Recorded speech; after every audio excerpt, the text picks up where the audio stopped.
Nintendo Worlds of Power, Ninja Gaiden, created by FX9, written by A.L. Singer, read by Evan Goldstein. Chapter 1. The blindfold was tight, very tight. In the back, it pulled on Ryu Hayubasa's hair. He waited for his attacker. His steel-gray eyes were wide open, meeting nothing but solid blackness. But Ryu Hayubasa saw everything. Not with his eyes. They were only one sense, one of 6. And if you only trusted one sense, you were dead. Ryu heard a flutter above him. Instantly he knew what it was. A red-winged blackbird, leaving a Japanese red maple tree, flying south-southwest. His ears told him that. The smell of the bark, the slight shifting of the breeze against his skin. No ordinary person could put all this information together without seeing. To a ninja, it was a way of life. He took 3 steps and stopped. His opponent was coming. Ryu's body loosened, relaxed. That was the ninja way. Let the other attack first. Use his energy against him. Footsteps from the left. Height, about 6 feet 1, 5 inches taller than Ryu. The punch from the right, about chest high. Whoosh! Ryu stepped aside. His Yoko Akuri step was perfect. The punch sailed past, then another followed. Instantly, Ryu's right hand shot out. He made contact, hitting the outside of his attacker's arm. Yah! Came the cry of pain. Ryu raised his leg and planted the sole of his tabi boot squarely in his rival's hip. 1 down. He whirled around. There was another one coming. A sword? Ryu sensed it, but could it possibly be true? Fear bolted through him for a split second. The swordsman planted his feet. He thrust quickly, but Ryu leapt to the side. Ryu landed a punch in his opponent's sword hand. In one fluid motion, he leaned in, grabbed both of the other man's hands, and twisted the arms upward.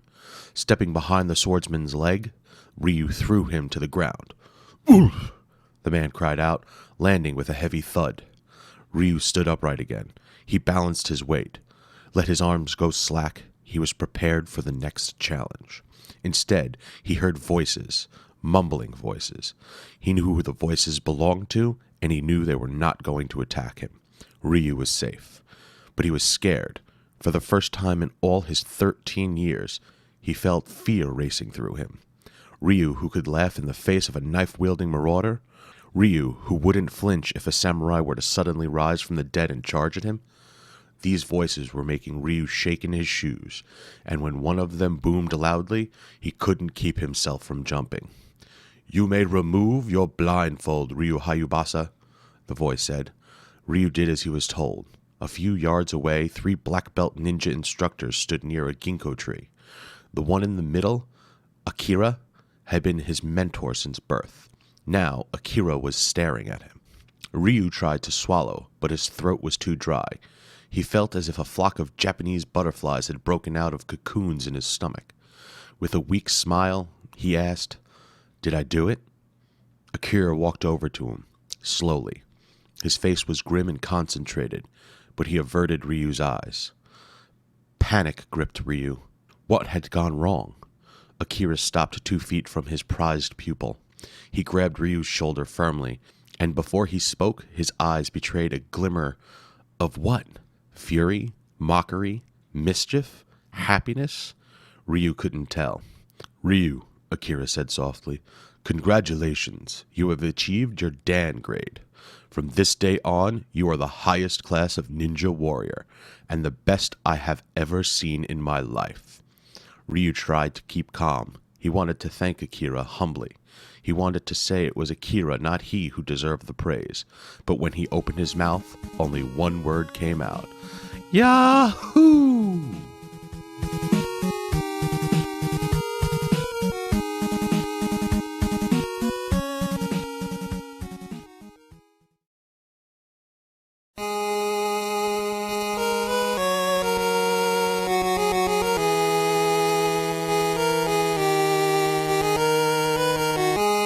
Chapter 2. Ryu, darling, I'm so happy for you. Mrs. Hayabusa's dark eyes glowed with warmth. She returned her son's enthusiastic hug and realized once again that she had to stand on tiptoe. Her boy had grown so much. Ryu tore himself away. I don't believe it. No, I do believe it. I don't know what I believe. Oh, this is incredible. He let out a whoop of joy and leapt into the air. Miss Hayabusa laughed. I've never seen you like this, my son. I've never felt like this. For the first time since coming home, he sat down on the small box he had been carrying. Opening it delicately, he pulled out the only item of clothing he had ever cared about, his black belt. He tried it on and felt more power surging through him. How does it look, Mom? Miss Hayabusa looked deeply into her son's eyes. Beautiful, Ryu, she said, her voice barely above a whisper. Just beautiful. Ryu nodded. His joy had overwhelmed him. He had hardly been able to see straight, but his mother's eyes brought him back to earth. There was sadness behind them, and Ryu knew why. It's time, I guess, huh? He said. Ryu could tell his mother was trying not to look upset. She held her head high and smiled. My dearest son, she said, I know your fate was determined for many, many years ago. You began your training when you were still in diapers. I have watched you, seen you progress, shared your joy, and I know that all of it was in preparation for this day. But somehow, her voice broke. Ryu rushed to her side and put his arms around her. She let him stay there for a moment, taking comfort silently. Then she gently took his arms away and walked across the living room. The delicate straw tatami mat rustled under her footsteps. She stopped at the oaken chest and choked back a sob. Pulling open the top drawer, she took out a sleeved envelope. Holding it in her trembling fingers, she turned it to face her son. When your father left Tokyo for America, he was a young man, she began. He was proud of his newborn baby boy Ryu. He couldn't wait to come home from his expedition, and neither could I. I remember his parting words exactly. I give you this, my dear Asami, with a reluctant heart. I know I will be seeing you within 2 weeks, but in the unlikely event I should not return, save this letter, this Gaiden, until Ryu has become a man. On that day, you must give it to him, and wish him success with all your heart. Ryu nodded. He had heard the story as a little boy and never forgotten it.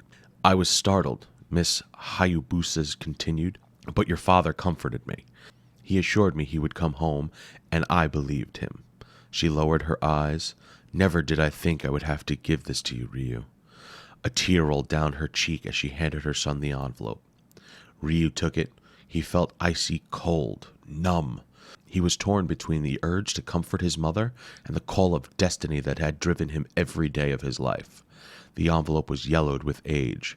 He shuddered when he saw the words written upon it. For Ryu upon his passage to manhood. His father's faded handwriting was an eerie reminder of the man he had never met, a man whose disappearance he still did not understand.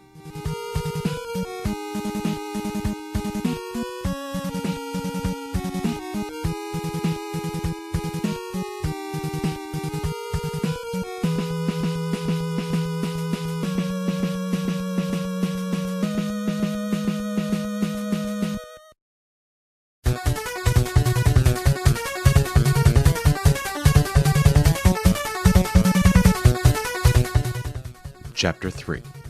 13 years earlier, the world had been different. Some say it was a kinder and slower place. Others say it was harsh and cruel.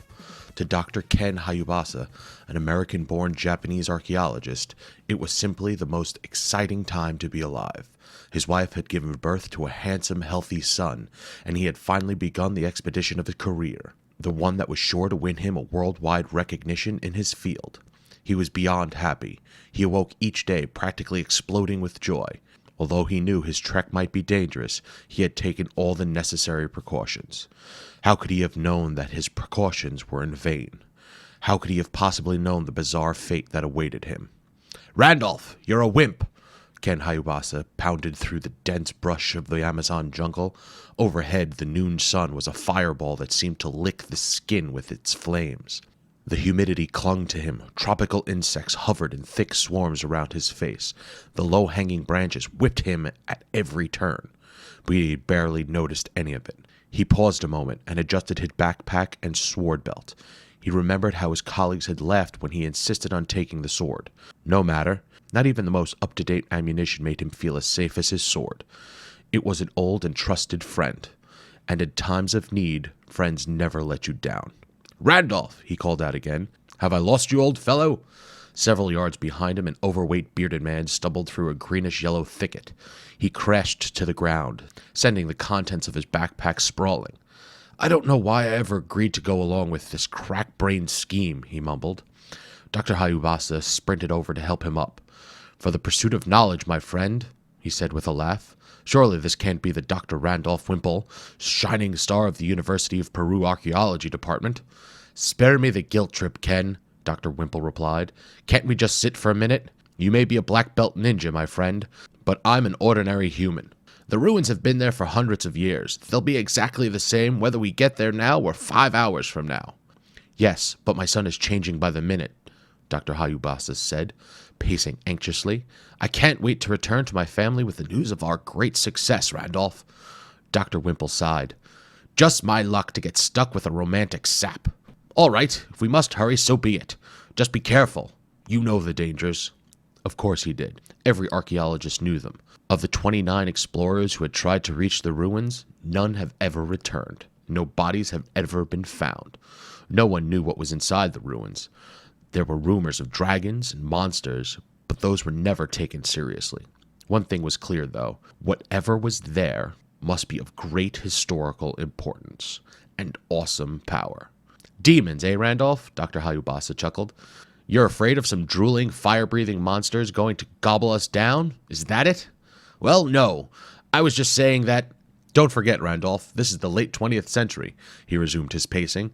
"None of the other explorers had the sophisticated tracking devices we have, the weaponry, the communication setup." "Yes, the space-age technology like your sword," Dr. Wimple said dryly. "A cheap shot, Randolph. You know that." Before he could say another word, Dr. Hayabusa disappeared into the ground. "Ken!" Dr. Wimple exclaimed. He rushed to the hole where his colleague had been standing. "Randolph?" came a muffled voice from within the hole. "What do you suppose a bear trap would be doing in the middle of a tropical jungle?" Dr. Wimple put his hands in his mouth. "Oh dear!" He reached down and pulled his colleague out. "Were you caught in it?" Dr. Hayabusa said, dusting himself off. "No, I was saved by several decades of rust. The trap couldn't close." "Well, I suppose we must be getting near our site," Dr. Wimple said. "Someone is trying to protect it." "Was trying to protect it, Randolph," Dr. Hayabusa corrected. "Judging from that trap, it looks as if they had given up years ago." "Lucky for us, I suppose." "You see," Dr. Hayabusa said, heading back into the woods, "we have nothing to fear." Dr. Hayabusa swallowed his last word. There was a lizard in his path, but it was not a cute, little, slithery pest. It was 6 feet long and angry, and its enormous teeth glinted in the sun as they lunged at Dr. Hayabusa's face.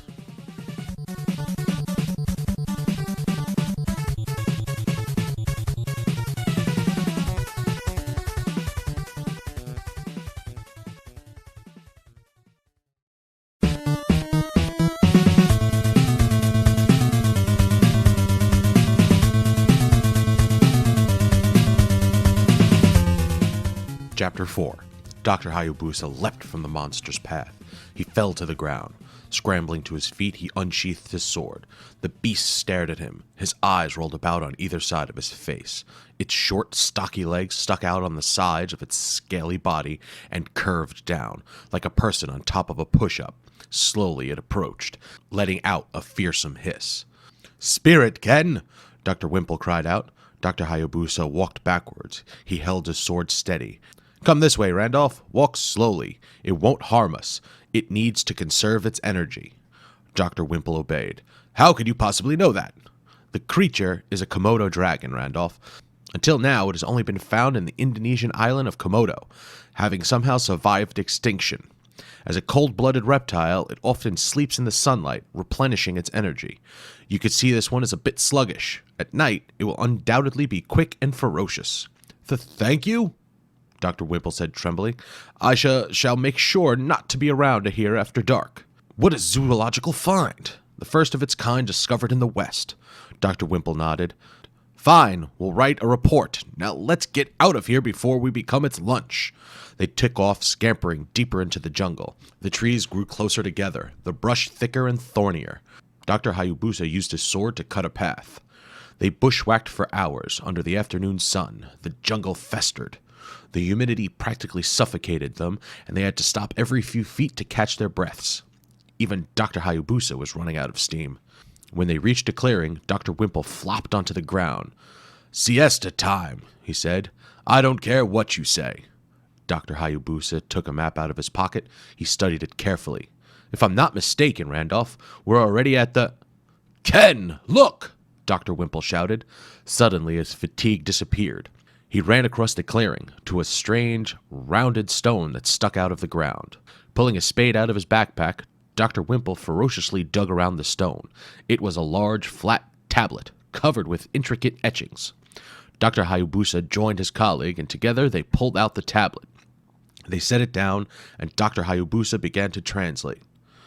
"All praise the great hero Shinobi, who, on this day in Anno Domini 1290, confronted the powerful demon of the Temple of Darkness."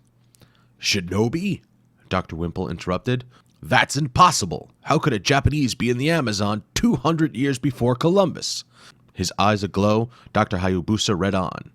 "Having sailed across the eternal sea to find the land of forbidden mystery, Shinobi returned to his native land, guarding the secrets of his discovery." "Eureka!" Dr. Wimple shouted. "Do you realize what a find we've made? My associates can carbon date it to make sure it's not a fake. And the great Shinobi cannot bear to reveal the one shame of his life," Dr. Hayabusa continued reading.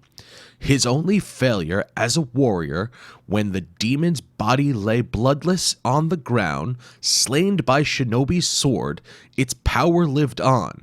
It continued the fight, unleashing the forces of nature. Though Shinobi could not beat this invisible enemy, he fought bravely, dividing the demon's energy in two, the forces of light and dark. Thus disabling the demon, he imprisoned the forces into two statues buried hereunder." Without saying another word, the two scientists dropped to their knees and began digging. It took over an hour, but when the shovels hit two solid objects, they were delirious with excitement. Dr. Hayabusa pulled out a white marble figurine, about a foot tall and shaped like a horrible hunched dragon. Dr. Wimple's statue was exactly the same, except made of black onyx. "Remarkable," Dr. Wimple said in an awed whisper. "Does the tablet explain what happened to their power?" Dr. Hayabusa picked up the tablet and read more. "The demon will begin to wake in the time of dark moon, approximately every 700 years. If the statues are in the same temple as the demon, they will join forces and inhabit the demon's body, releasing unimaginable power. The world will not survive. However, if the statues are not inside the temple, the demon will remain harmless." Dr. Hayabusa paused. His face was solemn. "Is that it?" Dr. Wimple asked. "Yes." Dr. Hayabusa looked his friend in the eye. "The question is, where's the temple?" Dr. Wimple threw back his head in laughter. "Surely you don't take that seriously." "What do you mean? We did find the statues." "Yes, and they're fine examples of pre-Columbian South American art. But it's obvious what happened here. Clearly, Shinobi's demon was a Komodo dragon, an ancestor of one we just found. The rest, the pagan mumbo-jumbo, we should leave to the folklore experts." Dr. Wimple took his pack and stuffed the statues in. Then he walked into the surrounding jungle, snooping around. But Dr. Hayabusa wasn't convinced. He paced the edge of the clearing, trying to piece it all together. His toe stubbed against the edge of another stone. Gritting his teeth, he looked down at it. It was gold, and it looked like the edge of something bigger. He knelt down and yanked the underbrush off its surface. When he was done, a small, perfectly square stone stared up at him. On it were gold inlays depicting some kind of message. "Amazing," he called out. "I found an ancient grave marker, Randolph." No answer. Dr. Hayabusa turned around. "Randolph?" He walked across the clearing, looking around. "Randolph, where did you go?" Greek. He stopped. That wasn't a jungle sound. Randolph Wimple must have found something else in the woods. But where? In the thick air, it was hard to tell where the noise came from. Greek. He felt his blood freeze. The sound was in the clearing behind him. He whipped around. Everything looked exactly the same. Or did it? Greek. It was the grave marker. His trained eyes detected a slight movement. An inner voice told him, begged him to run away. But Dr. Hayabusa walked closer. Clunk! The marker slid aside, revealing a deep hole and 2 arms. A sudden blinding lightning bolt ripped the jungle air. It flashed in front of Dr. Hayabusa and sliced a nearby tree in half. Dr. Hayabusa flung himself on the ground. When he turned around, his jaw dropped open. Standing in front of him was a creature.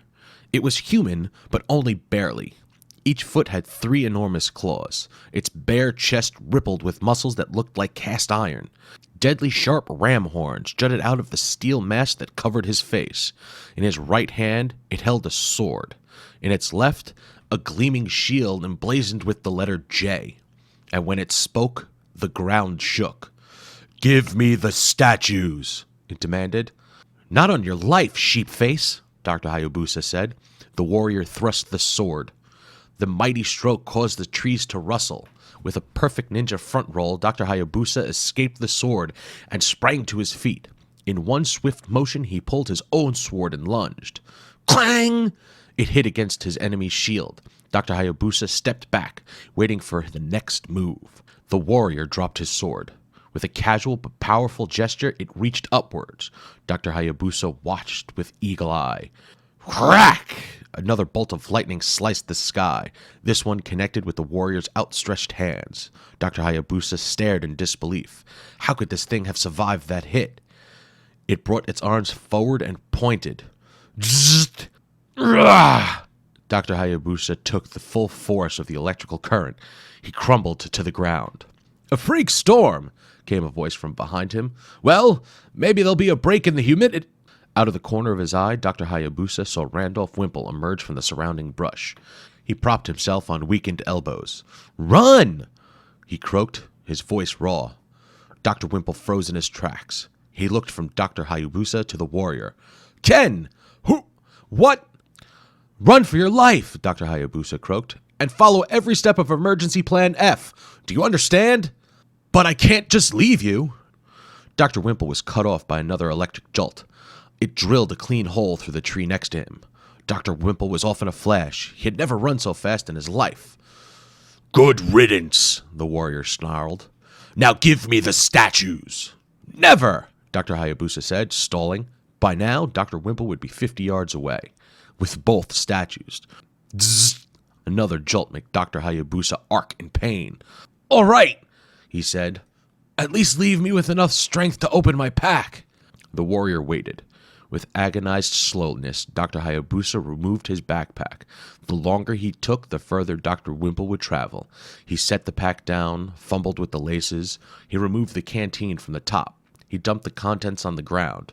Trail mix, 3 maps, a wallet, a camera, 2 lenses, a mess kit, and a compass. Nothing more. The warrior seemed to swell with rage. Veins strained at its chest muscles. With its fists clenched, it reached up to the sky. A deafening boom shook the entire jungle. The lightning that struck the warrior's hands bathed the area in white light. When the flash was over, the warrior glowed. "No one plays games with me, foolish insect," it bellowed. "Prepare to meet a fate more unimaginably terrible than death."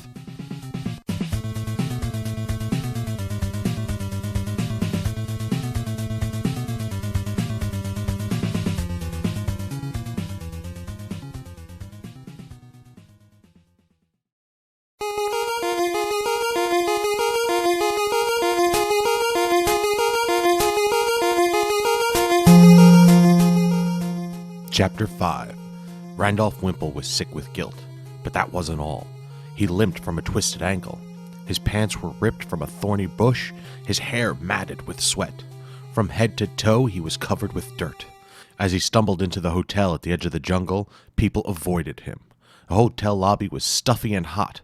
A worker stood on a high ladder in the center, replacing a light bulb on the ceiling fan that wasn't working. "I left him to die" was the only thought running through Dr. Wimple's head. It repeated itself over and over again. He didn't know how he could live with it.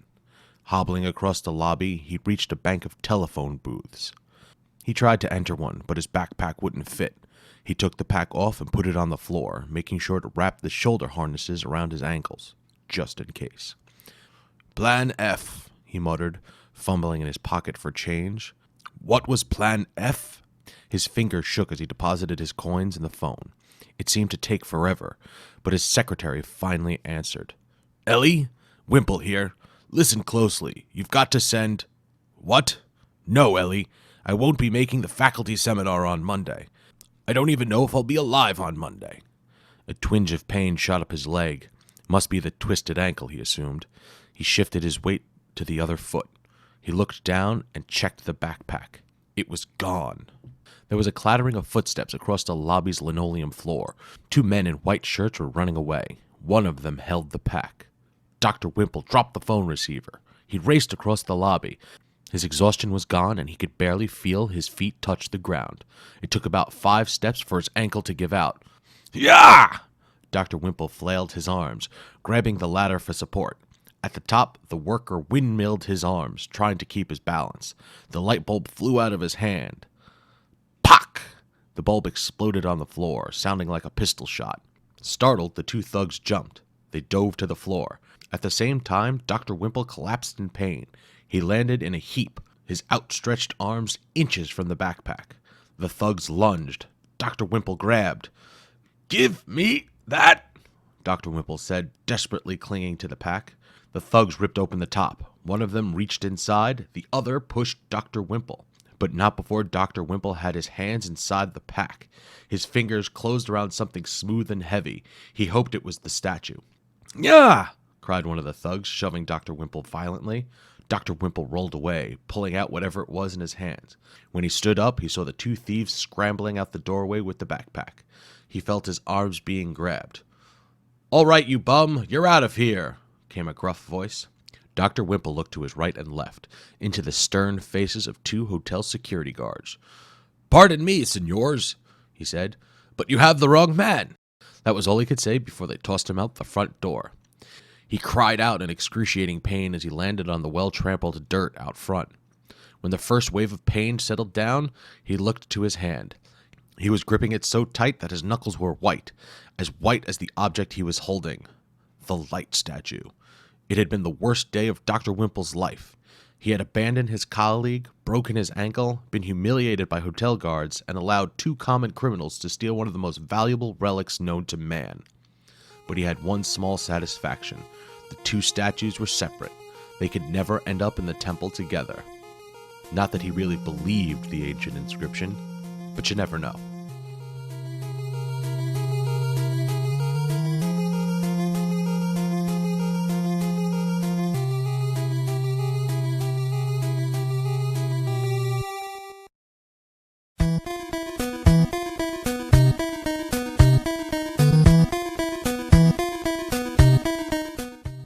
Chapter 6. My beloved son, I haven't left home yet, and I already miss you with all of my heart. Ryu felt a knot in his throat as he began to read. His whole life he had dreamed of meeting his dad, imagined what he would be like, what he'd say.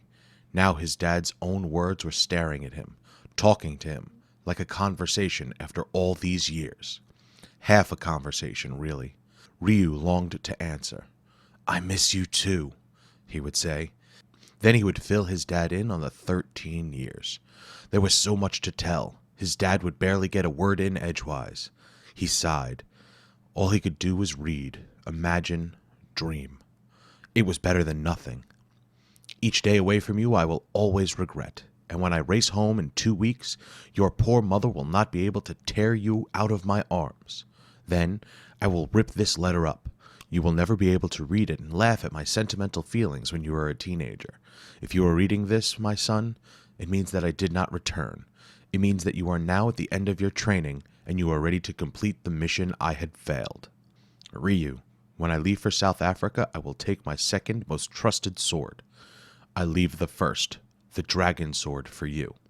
It makes me laugh to imagine your tiny fingers around it now, but I know someday you will become a ninja, finer and braver than I. Take this sword to America and look for Dr. Walter Smith, a renowned archaeologist. He will tell you what happened and what to do. Be always on your guard, and never forget the last words of the ancient poem I whispered in your ear before I left. And when you're lost, my son, when joy becomes despair, I'll send a star of deepest gold to let you know I'm there. Your loving father. Ryu put down the letter. He looked into his mother's red-tinged eyes. She wanted to ask about the letter, but she didn't. "You're leaving, aren't you?" were her only words. "Yes, Mom," Ryu answered. She started to shake, and Ryu took her hand gently. They sat down at the tatami mat. "I am leaving, but I promise I'll return. And if I find whoever it was that killed Dad, he will regret the day he was born." Miss Hayabusa sniffled, then nodded. The silence hung in the air. He could tell she wanted to believe, but couldn't quite bring herself to. "I promise," he repeated. Before the words left his mouth, he knew how hollow they sounded. He knew he had a hard time believing them himself.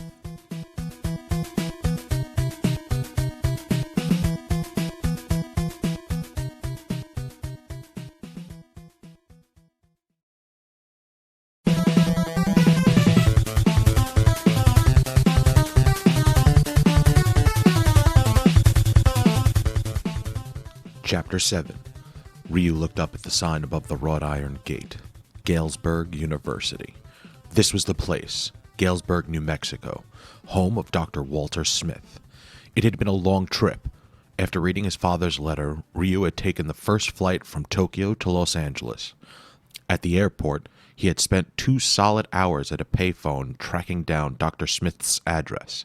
The bus ride from LA to Galesburg had felt as if it would go on forever. Now, finally, he was here. He stepped through the gate, seeing the fresh-mowed lawn, surrounded by ivy-covered buildings. He could barely control his excitement. Would Dr. Smith know about his father? Would he know what had happened to him? Was he...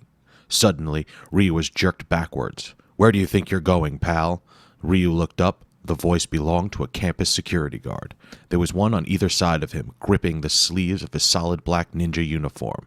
"To see Dr. Smith," Ryu replied calmly. "A nut," the guard said to his partner. "They get younger all the time." "I hope that thing is rubber," the other one said. "Otherwise, you're in big trouble." "The sword, that's what they were looking at." Ryu laughed. No, you don't understand. This is an ancient ninja weapon. I'm not going to use it. It's for Dr. Smith's archaeology project. Go ahead and call him. Tell him Ryu Hayabusa is here. He'll let me in." The guards exchanged an uneasy glance. "Look, kid," the first one said, "I don't care if you're Bruce Lee. No weapons on campus. Besides," the second one added, "he isn't here." "Where is he?" Ryu asked. "None of your business." Ryu could have created a scene. He could have battled the guards and won easily. But in a situation like this, it was best to use your head. Nodding politely to the guards, Ryu turned away. He checked his watch, which read 1:15. If Dr. Smith really wasn't on campus, chances were he'd be having lunch somewhere. He walked a short distance to the center of Galesburg. Its main street had a few small stores, a bus stop, and a car wash. At the end of the street, separated from the car wash by a narrow alleyway, was a restaurant called Jay's. Rock music throbbed from the windows of Jay's. It didn't seem like the place for a distinguished professor, but you never knew. When Ryu walked in, he felt bombarded by sound. Almost every table was full of people, laughing and talking as loud as they could. At the bar, there was a rowdy crowd, about 2 deep. Ryu walked up to the waitress who was filling out a check at the bar. "Excuse me," he said. "Have you seen Dr. Walter Smith here? He's a professor at the university." "You just missed him," she replied. "Left for the parking lot a minute ago." "Thank you very much," Ryu said. "Thank you very much," a voice mimicked to his right. It was a high-pitched sing-song mocking. Ryu ignored it and turned away. "Love your sword," the voice added. "Did you save up a lot of box tops to get it?" There was a roar of laughter from the bar. Ryu turned around. Leering at him from under a red baseball cap was a tall, broad-shouldered guy with a toothpick in his mouth. About 200 pounds, Ryu estimated. Weightlifter. In his 20s. "Excuse me?" Ryu said. "You're excused," the guy said. He removed the toothpick from his mouth. "But first, I challenge you to a duel." He lunged at Ryu, using the toothpick as a sword. Ryu stepped aside, his reflexes went to work. When his attacker's arm was fully extended, Ryu pushed it sharply.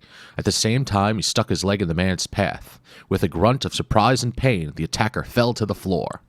There was a sudden hush at the bar. "Flatten the dude, Bonzo," someone called out. "Take it outside, fellas," the bartender warned.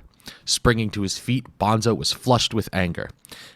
"I'll be happy to take it outside," he said through clenched teeth. "If this wimp will come with me."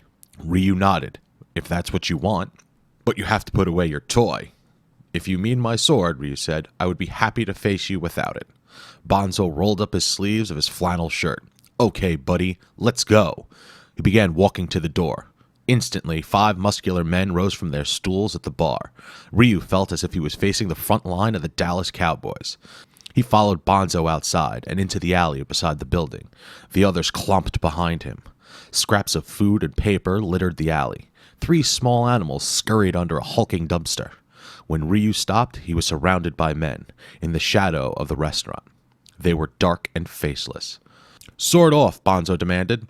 Ryu looked around calmly. "I thought this was going to be a fair fight." He began unhooking his belt.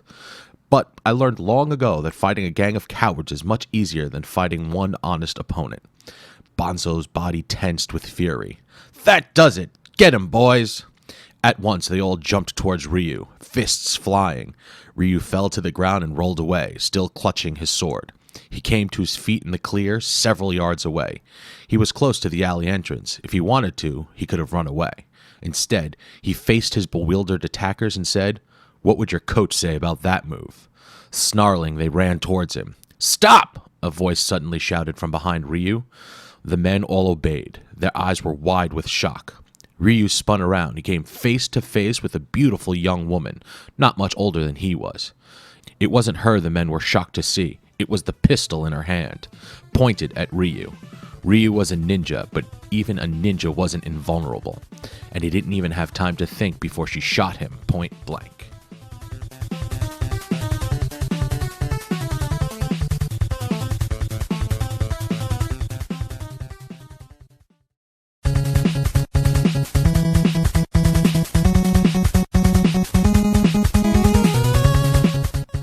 Chapter 8. White light. Above him, to the side of him, below him, everything was white.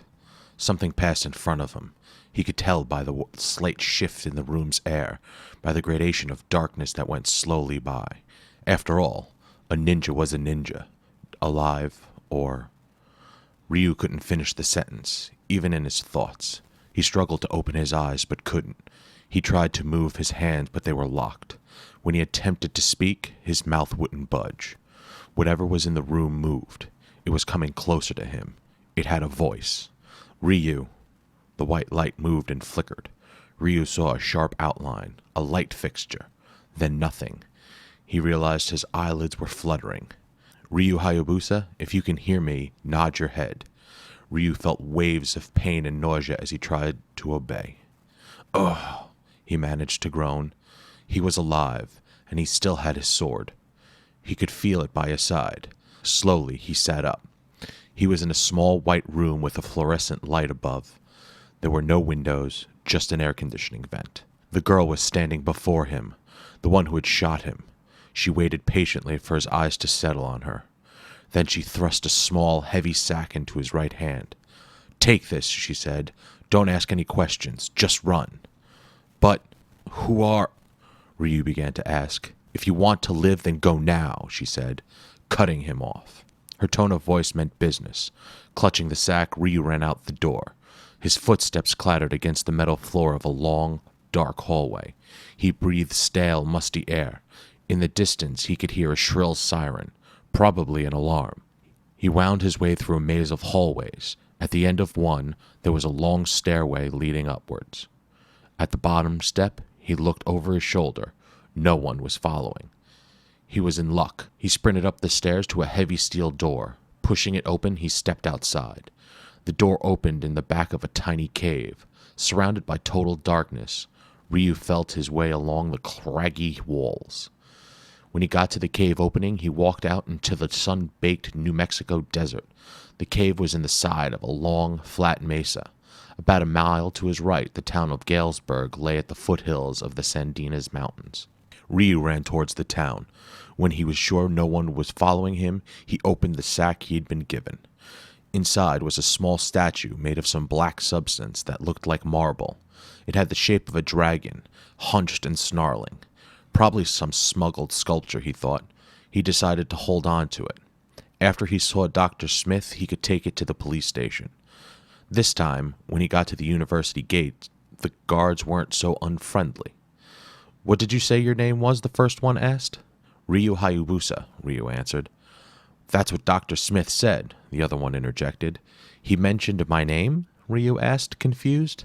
"I told him some kid came, with some kind of Japanese-sounding name," the first one replied.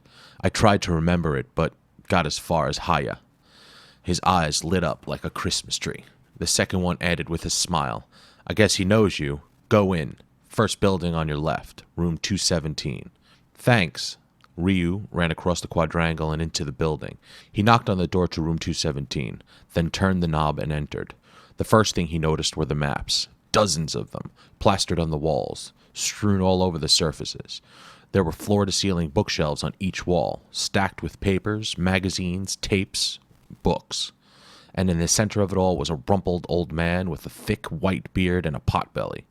His piercing eyes stared through thick wire-rimmed glasses. He seemed to be examining Ryu, as if for an interrogation. But when he spoke, his voice was soft, almost tender. "You look just like your father," was all he said. Ryu walked up to the desk. "You knew him, didn't you?" he said. "You know what happened to him?" "Please sit," Dr. Smith said, gesturing to a chair. "I can't."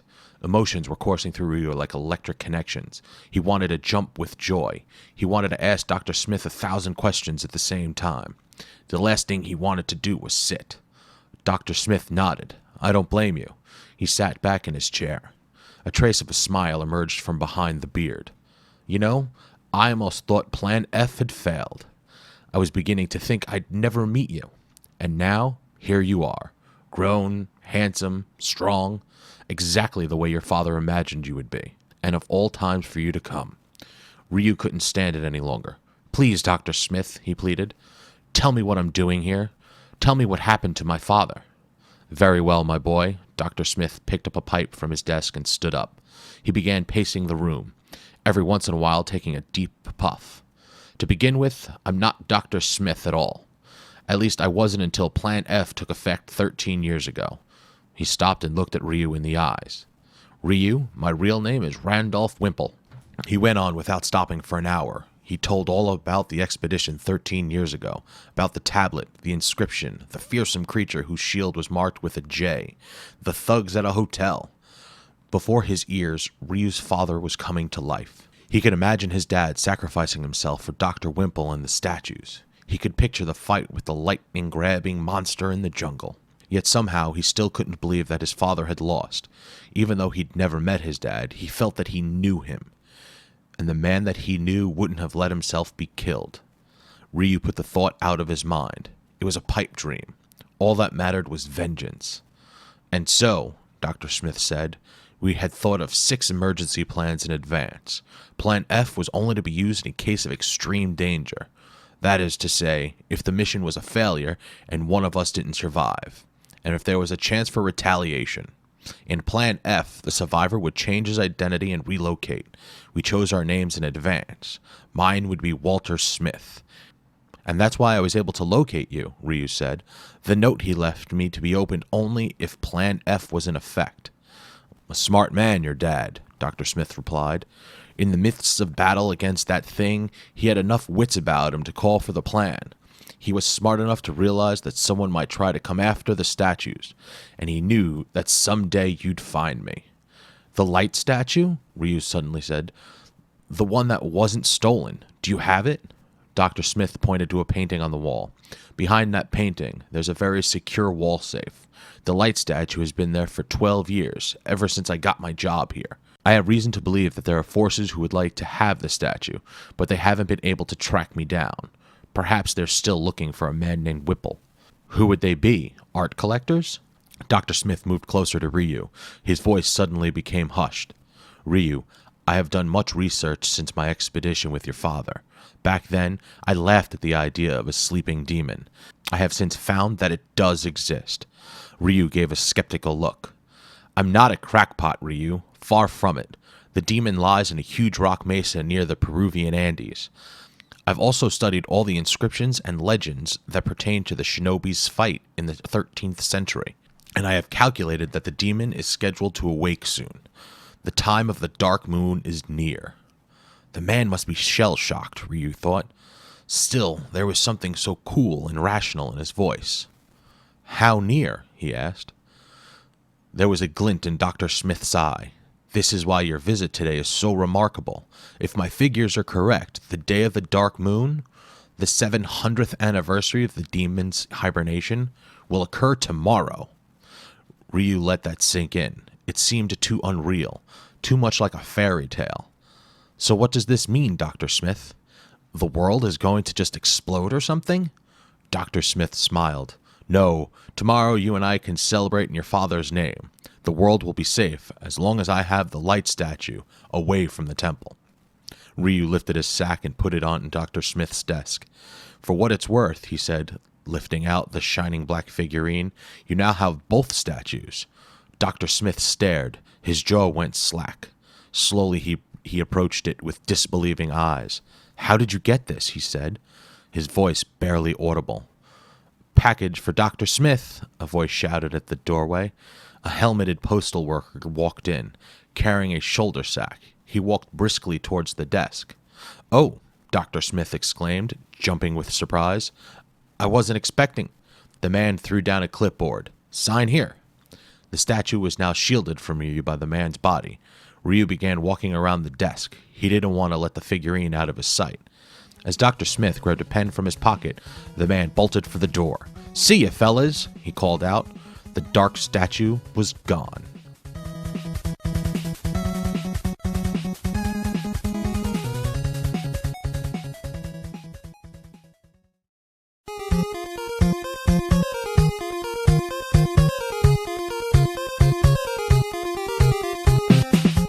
Chapter 9. Get him, Ryu, Dr. Smith called out. Ryu was already out the door. The postal worker had run to the left, and he was fast. Ryu raced after him. As the two of them barreled through the hallways, frightened passerbys clung to the walls. Inside archaeology classrooms, students looked up from their stone relics. Inside anthropology classrooms, they looked up from their skeletons. The thief disappeared around a corner. Ryu could hear a voice yelling, Hey, what are you doing with my... Ryu raced around the same corner at top speed and wished he hadn't. He tried to stop, but it was too late. He slammed into a wide-wheeled cart covered by a green tarp. The thief had pushed it in his path. With a deafening clatter, objects fell to the floor from under the tarp. At the last moment, Ryu managed to roll away. To his left, a human jawbone shattered. Behind him, a skull bounced without breaking. A thigh bone just missed hitting his arm. When Ryu jumped to his feet, the floor was littered with pieces of ancient skeletons. The thief's footsteps clattered in the distance. The man who had been pulling the cart looked stunned. Before he could say a word, Ryu said, I'm with Dr. Smith. He tore off down the hall. Ahead of him was the building's lobby. Through a plate glass window, Ryu could see the thief sprinting across the lawn. He pushed through the door. His legs hammered the ground as he ran, but the thief was already through the main gate. The two guards were just looking at him, bewildered. Stop him, Ryu yelled. There was a squeal of tires. A black Lamborghini pulled away from a hidden spot behind the gate. It left a cloud of dust as it sped away. Ryu ran past the guards, who still hadn't decided what to do. He reached into a pocket near his chest. His fingers closed around a razor-sharp shuriken. The ninja throwing star was small, but deadly accurate. He veered to his left around the dust cloud. When the car was in view, he let loose a powerful throw. The shuriken whistled as it sliced the air. It disappeared into the dust cloud and embedded itself in the left rear tire of the getaway car. With a shriek of rubber against blacktop, the car skidded wildly. It turned a complete circle and crashed into a ditch by the side of the road. Instantly, the two front doors opened. The driver bolted to the right, into the desert. The thief emerged from the passenger side, holding the statue. Ryu pulled out another shuriken. "I never miss," he called out. The thief believed him. Panic bleached his face. He dropped the statue and ran. Ryu considered chasing him, but didn't. The dark statue was his again, and that was all that mattered. He bent over and picked it up. The security guard ran up behind him. "Who was that guy?" one of them asked. "Beats me," Ryu replied. He examined the car, memorized the license plate. He tried to steal a relic from the archaeology department. "That was some display," the other guard said. "You ever want a job? You ought to get in touch with our boss." "Thanks," Ryu said with a smile. He walked back across the campus, holding the dark statue tightly. Back in the archaeology building, Dr. Smith's door was closed. Ryu knocked. There was no answer. Ryu hoped that he hadn't gone off to a class or a conference. He tried the doorknob. It turned easily. Ryu opened the door. Dr. Smith was there all right, on the floor, unconscious. Papers were strewn around him. His shirt was ripped, his glasses torn off. In his right hand was a glass paperweight, a weapon he probably hadn't had a chance to use. Ryu rushed to his side. "Dr. Smith!" he called, gently slapping the older man's face. "Are you all right?" Dr. Smith's eyes slowly opened and then shut. "Safe," he moaned. "What's that?" Ryu asked, relieved to hear his voice. The professor gritted his teeth with pain. "The safe," he muttered, trying to crane his head back towards the back wall. Ryu looked up.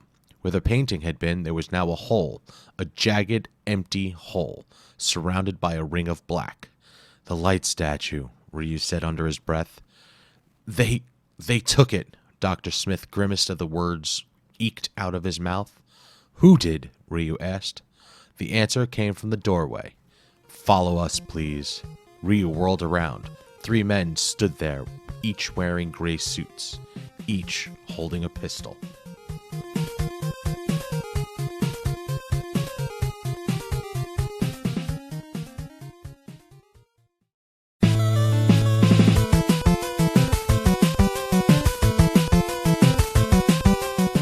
Chapter 10. "Where are you taking me?" Ryu demanded for what felt like the 100th time. The handcuffs bit into his wrists as he was helped out of the limousine. "This way," came the gruff answer, which was 2 words more than any of the other 3 men had said during the entire trip from Galesburg. With a hand gripping each of his shoulders, Ryu walked reluctantly across the parking lot towards a long, low adobe building. They were in the middle of nowhere, a flat landscape of cactus and snakeweed. They went into the building and entered an elevator in a 2-story building. Ryu wondered why they hadn't taken the stairs. It wasn't long before he realized why. They weren't going up at all. The elevator began plunging downward, and downward, and downward. After a minute or so, it stopped. The doors opened, and a blast of cool air rushed in. They walked through a brightly lit corridor to an unmarked door. One of the gray-suited men knocked. "We have the kid, sir," he said loudly. "Ah, good. Come in," came a voice from within. The office was huge. As Ryu was led in, he couldn't help but look around at the high-tech gadgetry that festooned the walls. Rear projection video screens, monitors, holographic maps. The only thing that wasn't made of plastic, glass, or steel was a polished wooden desk in the middle of the room. Behind it was a man of about 30 with blonde hair and a bland smile. "Foster's the name," he said. His eyes rested on Ryu's for a moment, as if he were reading a message in them. He turned to the other men. "The handcuffs aren't necessary. I would like to shake this young man's hand." One of the guards unlocked the cuffs. Foster leaned over his desk, extending his arm. Ryu didn't take it. Without a trace of surprise, Foster said, "You handled the Chikayo's men with great skill, Ryu." Ryu narrowed his eyes. "Where am I?" he asked. "How do you know my name? Who is the Chikayo?" Foster looked over Ryu's shoulder and made a small hand gesture. Immediately, the guards left the room. "In answer to your first question," he said, "you are in a CIA outpost that very few people have ever seen. In answer to your second question, I know your name because many years ago your father was involved in trying to discover something of great importance to national security. We tried to tail him, but he eluded our agents in the Amazon jungle. He just disappeared, as you know. Likewise, Dr. Wimple or so we thought. Ryu felt a shudder. How could this man be talking so coldly, so businesslike about his father? Foster began pacing. You see, the moment you made your plane reservation, it appeared in our computer files. For years, we suspected that someone in your family would come after Dr. Hayabusa. What we didn't suspect was that you would lead us straight to Dr. Wimple in his new disguise. Your friend, Dr. Wimple Smith, had been a very crafty fellow. He's conducted his research in the Amazon using different names, sending other archaeologists. He must have suspected that someone was keeping an eye on him. So why did you attack him in his own office? Ryu shot back angrily. You could have just told him what was going on. Foster shook his head. That wasn't us, Ryu. That was the work of a criminal mastermind named Guardia di Miu, otherwise known as Jikayo. We have reason to believe the Jikayo has controlled the Temple of the Darkness. The what? Ryu replied. It's where the demon lives, inside a great rock formation. For years we have been trying to get inside, but the Jikayo has thwarted us. He's amassing all the evil power he can. He is performing rituals, training armies of impossible strength, all in a fanatic quest to take over the world. We believe he is determined to harness the energy of the demon when it awakes. But you can't, Ryu said. The demon will sleep as long as the statues are away. Exactly, and we have been trying to collect both of them for safekeeping. Years ago, we managed to get a hold of the dark statue. We planted it on you in the hope that you would lead us to the light one. He sighed. We didn't suspect the Jikayo would be on our trail. Wait a second, Ryu said. The statue was planted on me? A voice from behind him answered. That's right, Ryu. Ryu spun around. Standing in the doorway was the young woman who had shot him. You, he said under his breath. You're working for them? Them is us, Foster cut in. We're the good guys, Ryu. But she shot me, Ryu protested.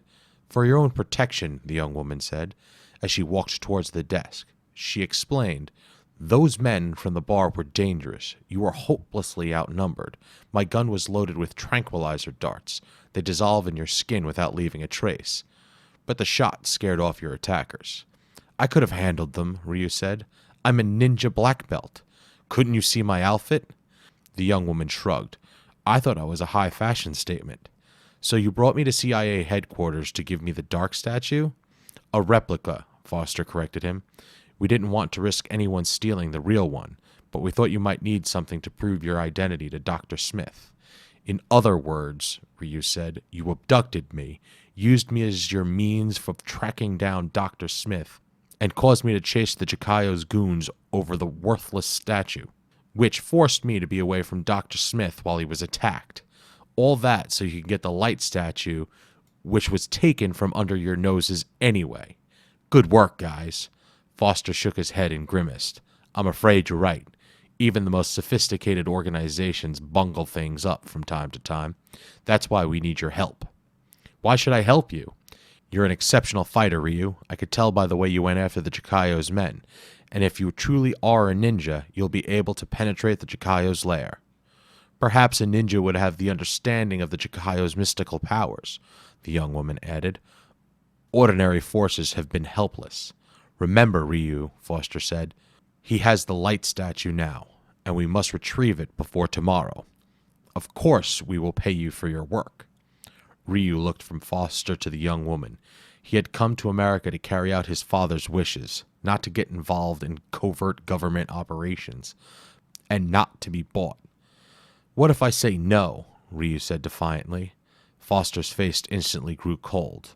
When he looked at Ryu, his eyes were like lasers. My young friend, he said, you don't want to know the answer to that.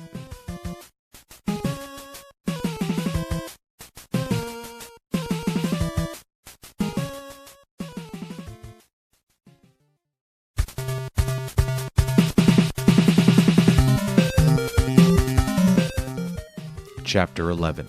It's down there. What? Ryu leaned towards the pilot of this tiny CIA plane. The propeller noise was making it almost impossible to hear anything. I said it's down there. Ryu looked out the window. Below him, the dense South American jungle swept by like a greenish-black carpet. Just beyond its border, there was a long, barren plain. "Where?" Ryu shouted. "On the plain. See the really tall rock plateau?" Ryu nodded. He could see the enormous craggy rock growth that jutted up like a mountain with its top shaved off. "You'd better go now," the pilot yelled. "I have just enough fuel to get me back." Ryu checked the straps of his parachute. The wind would carry him into the jungle, not the plain. From above, the treetops looked like a perfect cushion, but he knew how dangerous it really was. After traveling by jeep, ultrasonic jet, and prop plane, Ryu felt weary. Even a ninja could break his legs falling from a tree. Looking over his shoulder, Ryu gave a quick salute to the pilot. He tapped his sword for good luck, then jumped. Almost instantly, the propeller noise faded. The wind boxed his ears. When he looked down, he saw the dense jungle vegetation rushing towards him. At just the right time, he pulled the ripcord.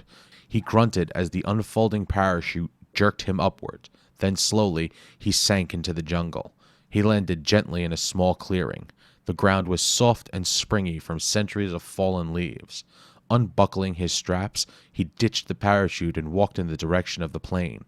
The overgrown jungle blocked out the bright sunshine he'd seen only minutes ago. Using his dragon sword, he slashed his way through the twisting vines. Around him, the screams of birds and monkeys were like tortured cries for help. Sometimes they sounded miles away. Sometimes they sounded as if they were right over his shoulder. More than once he would spin around to slay an approaching beast, only to find it nowhere near him. It was the silent animals that really worried him, the smart ones, the ones who would just lay waiting for their prey. Did the Amazon have animals like that? A rustle in a nearby bush answered his question. With a roar that turned Ryu's blood to ice, a cougar leapt out of hiding. Ryu froze. It was against his personal code to kill a living thing unless his life was in mortal danger. It was, and Ryu was too late. The cougar attacked. It bared its razor-sharp teeth, teeth that made the dragon sword look like a putty knife.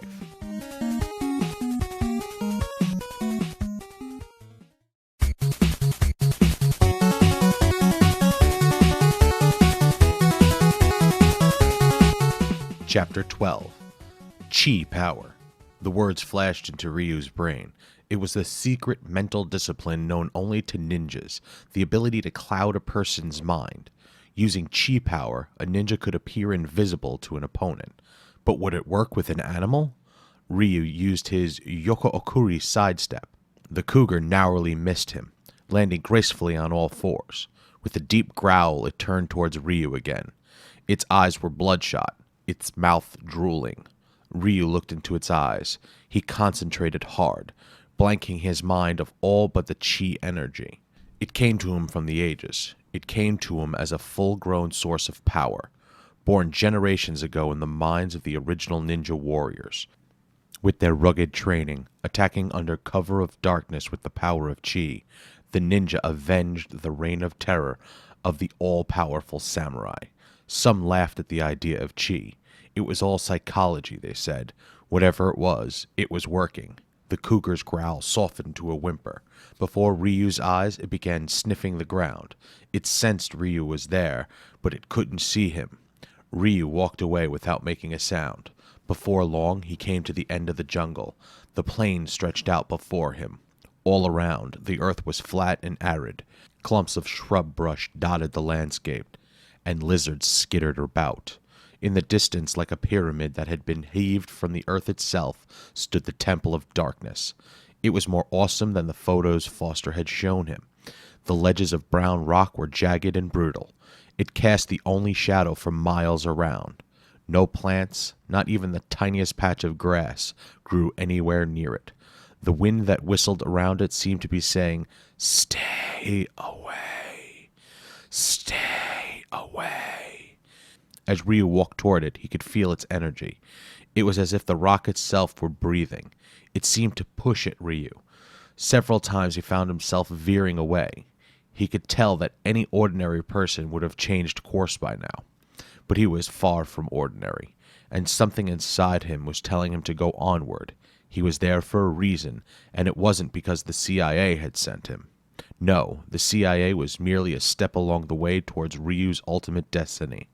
At the end of his path, Ryu would find out what happened to his father. Of this, if nothing else, he was certain. When Ryu reached the base of the mesa, the force was almost unbearable. It felt as if there were a tiny north magnet trying to touch the north end of the world's largest magnetic field. He fought against it. He looked for a way in. Several yards away, a tall, triangular gash in the rock. He walked towards it, then entered. The darkness was total. Pitch black. His footsteps echoed as he walked blindly forward. A pinpoint of light shone from around a corner. It led him to a hallway, then a room. Lit by thin shafts of sunlight through cracks in the ceiling, the room was narrow and long.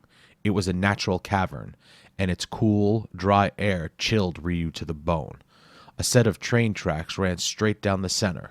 Where the tracks ended, an old, rusted coal car sat. Its black paint job was fuzzy gray from years of dust. Ryu reached inside and wiped a layer of grime off the wooden seat. Then he hopped in, wondering if there were any controls. There didn't have to be. Immediately the car lurched forward. Ryu was thrown back. He clutched the side of the car. With sudden acceleration, it sped away, leaving the room behind. It climbed and climbed into a grotto, then another cavern. Ryu looked down. The tracks were elevated high above the ground now, on a spindly wood scaffolding that creaked with the strain. Below him was a pool of black, stagnant liquid. The liquid began to move, or rather, what was in the liquid moved. Ryu's eyes widened. It had a long, curved body, with sharp fins and sharp teeth, and mocking eyes that seemed to beckon him downward. The car was shuddering. Ryu looked ahead. Suddenly the forward momentum stopped. A scream ripped from his lungs to his mouth. The track had ended. He was plunging down into the gaping jaws below.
Chapter 13.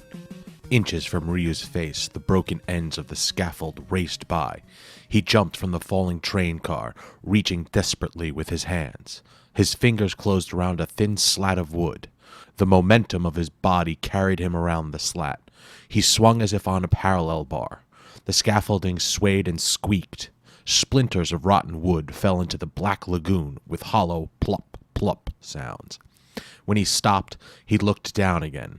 A few feet below him, the train car was floating on its side. Slowly, a long, black tentacle rose out of the murk. It was coated with oily sludge, and flaps of its skin hung loose. It wrapped itself twice around the train car. Then it contracted. With a sudden, violent splitting sound, the car smashed in half. Ryu let go with his left hand, then grabbed the wooden slat directly above. Crack! It split off and tumbled downward. This wasn't going to be easy. With painstaking care, Ryu began climbing. He went from slat to slat, testing each one. It seemed to take hours, but he eventually clambered to the top. Ahead of him, the tracks continued through a large hole in the cavern wall. Ryu began walking. With each step, the scaffold shook. He extended his arms to the side, like a tightrope walker. Below him, the monster snarled and jumped, unhappy with his dinner of wood and steel. It whipped its tail against the scaffold. Spring! The scaffold bowed to one side. Ryu almost lost his balance. He had to make time now. Quickly, he scampered toward the hole. Spring! He had only a few feet to go. The wooden slats weren't going to hold the stress much longer. The room echoed with the sound of splitting wood. Like a house of toothpicks, the scaffold collapsed.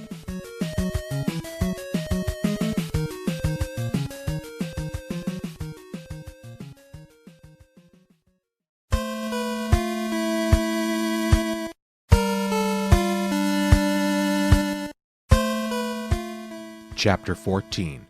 Ryu's fingers clung to the edge of the wall opening. His feet dangled above the heap of fallen wood. He hoisted himself up and peered inside. The first thing he checked was the floor. It was solid. He'd be able to walk. The second thing he noticed was an eerie, flaming lantern on the wall. He walked toward it. Without knowing why, he felt his hand traveling to his belt, the dragon sword summoning him. During his years of ninja training, he had learned not to question the urges that came over him at times like these. There were always reasons. He pulled the sword. At the same time, he heard a noise above him, a loud caw like a crow. He looked up at the noise. It wasn't a crow, far from it. As a child, Ryu learned that many scientists believed certain dinosaurs had evolved into birds. He had always doubted that. Not anymore. What flew towards him had no feathers. Its skin was brown and leathery. Its wings stretched out on either side like two fleshy curtains, and its teeth were long white spikes jutting from the edge of his beak. With another shrieking cackle, it swooped towards Ryu, but he didn't defend himself. Instead, he stepped toward the lantern. He fought against the voice inside him that cried out, "Fight back!" That was a human, mortal voice. What was driving him to the lantern was deeper than that, a spiritual force. Why? The moral voice begged. Ryu ignored it. He raised his arm high. The tip of the dragon sword glinted in the reflected light of the lantern. The flying creature raced toward him like a bullet. Ryu slashed the lantern with his sword. The lantern? What about the bird? He gritted his teeth, expecting the lantern to shatter. Instead, it dissolved. Just disappeared. The dragon sword glowed amber. Ryu felt a surge of energy. Yak! The bird was upon him. He thrust with the dragon sword once. All that touched him was a shower of sparks. The bird fell to the ground, a tangled mass of wires and computer chips. It wasn't an ancient species at all. The Chikayo must be a high-tech wizard, along with his other powers. Ryu walked to the end of the chamber, where a ladder led to a trap door in the roof. He climbed up and pushed the door open. A cold wind from the Peruvian Andes blasted his face as he lifted himself through. He was on a narrow ledge of the rock mesa, looking away from the jungle. Whoosh! A lock of Ryu's hair suddenly fell to the ground, neatly cut off. He whirled around. Standing before him was a hooded ninja warrior, holding a gleaming steel Ninja 2 sword. Around his waist was a black belt. "My name is Barbarian," the man said. "I have been looking forward to a challenge like this." Ryu unsheathed his sword. The two of them faced each other. Each expected the other to begin. Ryu knew that a battle like this did not depend on physical power. Whoever had the spiritual edge would win. He balanced his weight carefully. An image of the lantern flashed through his mind. The lantern had given him strength. He had looked to it in the way a man would look out of the darkness into the light. In his soul, he believed it would give him power, and it did. This was the strength of the spirit. He still had it. He could make the first move. He slashed. The dragon sword whistled as it cut the air. Black belt or not, Barbarian had no time to react. And before Ryu's thrust had completed its arc, the warrior was gone. Like the monstrous bird, he had just vanished. Ryu walked along the ledge. He followed it around the mesa until he saw another trapdoor. This one was larger, and a bright, brilliant light shone from within. As he stepped closer, a deep, rumbling laugh welled up. "Welcome, young soldier. Please do drop in," The voice was like the scraping of cement against metal. It made Ryu grit his teeth. Cautiously, he approached the hole and looked in. The harsh glare made him turn his eyes. He squinted and tried to take in the astonishing sight below him. It was more like an oversized jewel box than a room. The walls were made of carved gold, studded with diamonds that threw webs of light around the room. The floor was polished platinum, decorated with occasional ruby and emerald tiles. "No gawking, please. Would you like to enter my humble abode?" Ryu still couldn't see where the voice was coming from. He dropped through the hole, landing on one of the ruby tiles. At the far end of the room, there was a platform at the top of 3 steps carpeted with mink. On the platform was a throne that dazzled with thousands of inlaid jewels. Sitting on the platform, his chalk-white face framed by a hood of spun gold, was the Jikayo. "So, this is the first intrepid soul to have penetrated into my chamber," the Jikayo roared. "Ha! You are but a child with a child's luck." Ryu drew his sword. "I'm not afraid of you, Jikayo." "Then you will go to your death peacefully." Behind Ryu there was a sudden thump. He turned to see a door opening in the gilded wall. "Let go of me, turkey," came a familiar voice. A heavily muscled guard came through the door.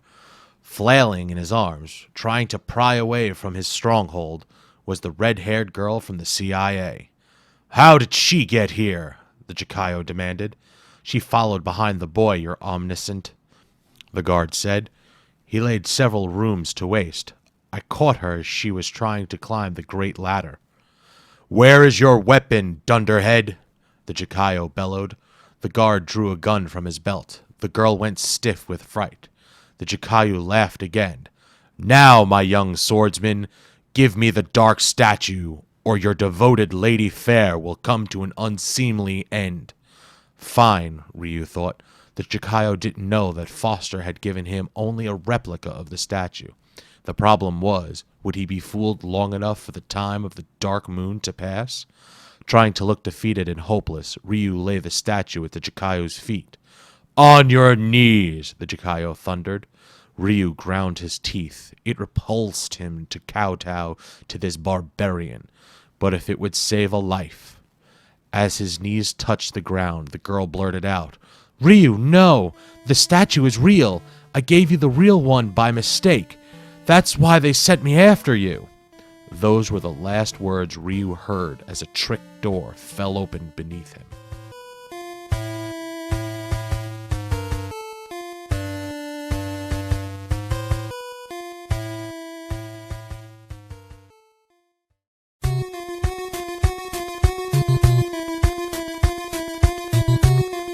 Chapter 15. Ryu hurtled downward into the darkness. He landed hard on a rock floor, tumbling end over end. When he came to rest, he was in another chamber, wide and empty. Blazing torches threw patches of light around, casting bizarre shadows. For the first time in a while, Ryu had a chance to think. He had to get back to Jikayo. With both statues, the evil creature would surely be able to take over the world. Ryu's head was jangling with questions. Who was the red-haired girl? Was she really a CIA agent? Or was she in cahoots with the Jikayo? Maybe she was a double agent, but for whom? Was she telling the truth? Was anybody telling the truth? Ryu didn't have time to find any answers. A spark shot out of the wall next to him. He dove away. A familiar object clattered to the ground. A shuriken. Across the room, where no one had been standing a moment ago, there was a huge hulking figure. His face was covered by a death mask, and sharp spikes protruded from his uniform at the shoulders and wrists. "Hey, don't worry, man," he said in a raspy voice, thick with a New York accent. "I wouldn't do nothing to you while you wasn't looking. I wait till people look at me in the eye before I kill them." "Nice of you," Ryu said dryly. "Hey, don't mention it," the man said. "When Bomberhead wants to kill, he kills clean." With that, Bomberhead began swinging his right arm around. His fingers were gripping the end of a powerful chain. On the other end was a long two-headed sickle. Ryu's mind raced. Using chi power would be too risky. Bomberhead must have been a master of chi power himself. He had prevented Ryu from seeing him at first. The sickle swung widely in a circle. Any second now, Bomberhead would let loose. Anger welled up inside of Ryu. He was failing. He had let down Dr. Smith. The CIA was using him. His life was in danger, and he hadn't come close to finding out anything about his father. Ryu was desperate. It was time for the art of the fire wheel. Never had Ryu attempted this dangerous special form. He had learned it at the end of a training session, a session in which he had gotten so furious that steam had begun to rise around him. Use your anger, his instructor had said. Turn it into a weapon.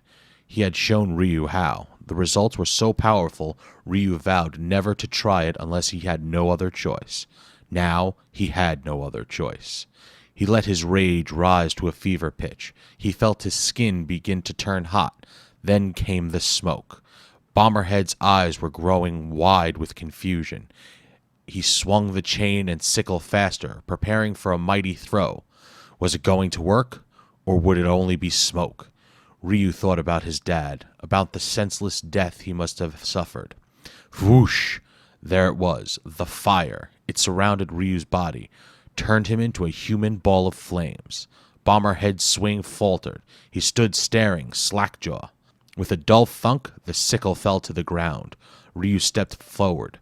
The flames leapt from his body. They encased Bomberhead. There was a burst of light like a supernova. In the next instant, Bomberhead was gone. The flames flickered, then died. Ryu collapsed to the ground in pain. He wasn't used to the art of the fire wheel. He hoped he would never have to get used to it. It had worked, but he felt completely sapped of energy. Out of the corner of his eye, he saw a door at the other end of the room. Maybe it led back to the Jikayo. He struggled to his feet and dragged himself across the cavern. Bats squeaked above him, as if laughing. He knew his strength would return. It would just take a little time. And during that time, he might as well be moving. As long as he didn't run into someone like Bomberhead. He grabbed the knob and yanked the door open. Ah! An involuntary cry escaped from Ryu's throat. There was someone in the doorway. Someone huge. Someone with a sharp butterfly knife in each hand and a bloodthirsty grin on his face. I understand you defeated my friends, Barbarian and Bomberhead, the fearsome creature said, raising his knives. Welcome, my friend, to the major leagues.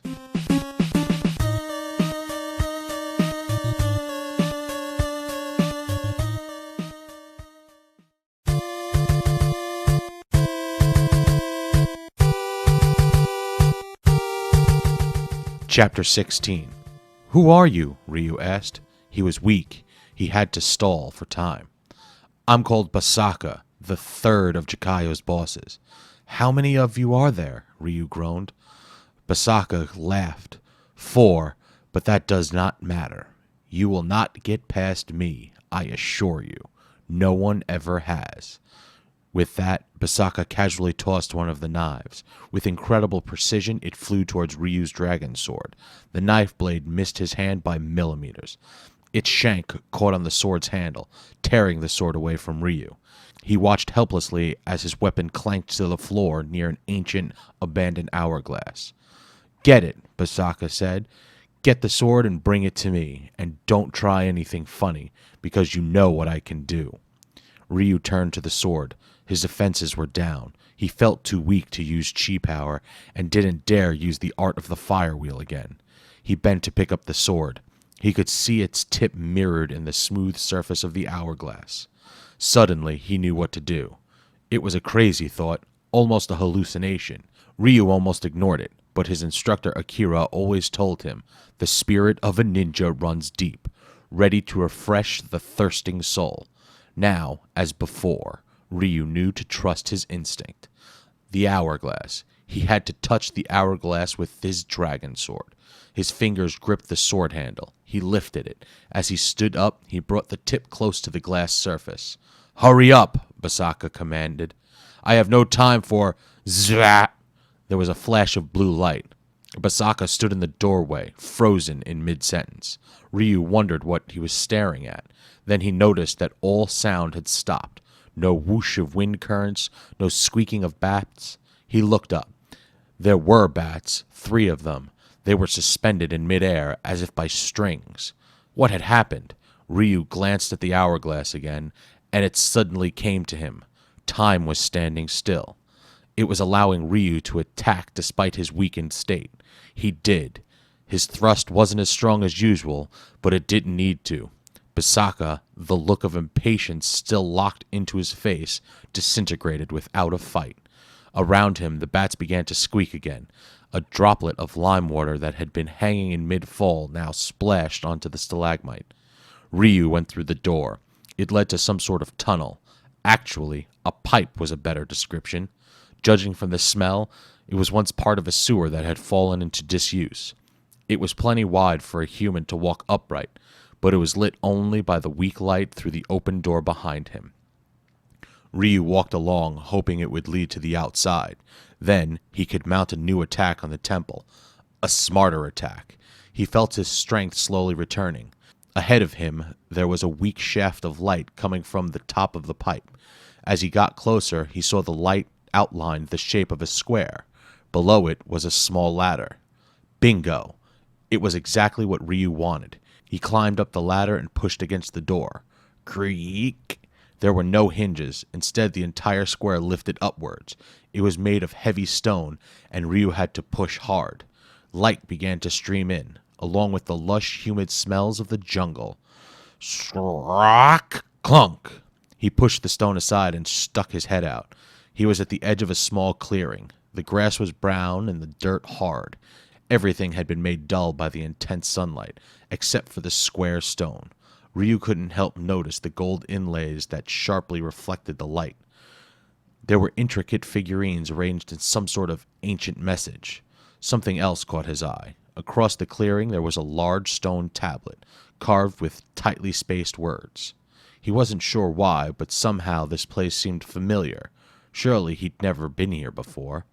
He walked closer to the tablet, but a horrible loud voice made him stop. Welcome, my friends, to the home of Bloody Molluth. I'm glad you're here. I've been starved for victims. The words shook the ground. Suddenly Ryu's sword flew out of its scabbard and into the woods. He turned around, stunned. What he saw was half human, half machine. A cyborg. Its chest muscles seemed sculpted out of metal. There were 3 claws on its feet and a horned mask on its face. It held a sword in its right hand. In its left, it wielded a heavy metal shield as if it were plastic. A shield that displayed the letter J. J for Jikayo, Ryu said fearlessly. Is that so you don't lose it? A despicable sense of humor. I guess it runs in the family. Ryu's stomach flip-flopped. He felt the blood rush from his head. He knew why the place seemed familiar. The stone, like a tombstone. The clearing. The inscribed tablet. The shield marked with a J. How could he have been so slow to figure it out? No, he hadn't been there before, but his father had. To the last detail, it was the exact place that Dr. Smith had described at the university. The place where Dr. Ken Hayabusa had died. I know who you are. The words were wrenched out of his deepest part of his soul. His eyes glared with the pent-up anger of a lifetime. You killed my father. Ha ha ha ha ha! Molluth's laughter resounded like rifle shots. Where's your sense of humor now, young Hayabusa? I find this situation extremely funny. In fact, you might say the air crackles with comedy. Thunder sounded in the distance. The warrior slowly raised its arms. You haven't seen anything yet. Here's something that will electrify you. Molluth cackled at its own joke as a bolt of lightning split the sky, stretching toward the creature's upheld sword.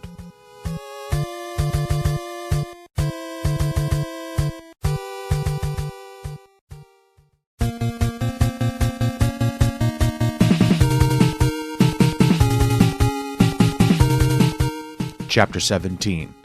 Electrify! Ha ha ha ha ha! Molluth guffawed like someone who had discovered laughing for the first time. The sound was ugly, awkward. Its abdomen shook. Behind its mask, its eyes were closed. This was Ryu's only chance. He leapt forward. Zzz! The lightning sparked as it made contact with the tip of Molluth's sword. Ryu grabbed its arm. He felt the current surge through him. Molluth stopped laughing. The electricity sputtered, then died. Ryu twisted Moth's wrist downward. "What the—" it began to say, but that was all Moth could get out. With all his strength, Ryu turned the sword and plunged it deep into an unshielded spot near Moth's collarbone. Acrid black smoke billowed from the hole made by the sword. Sparks shot out from Moth's complex inner machinery. From its mouth came a mechanical squawk. It sank to the ground. "Impossible," Moth said. "This was not programmed." Ryu leaned over the dying cyborg.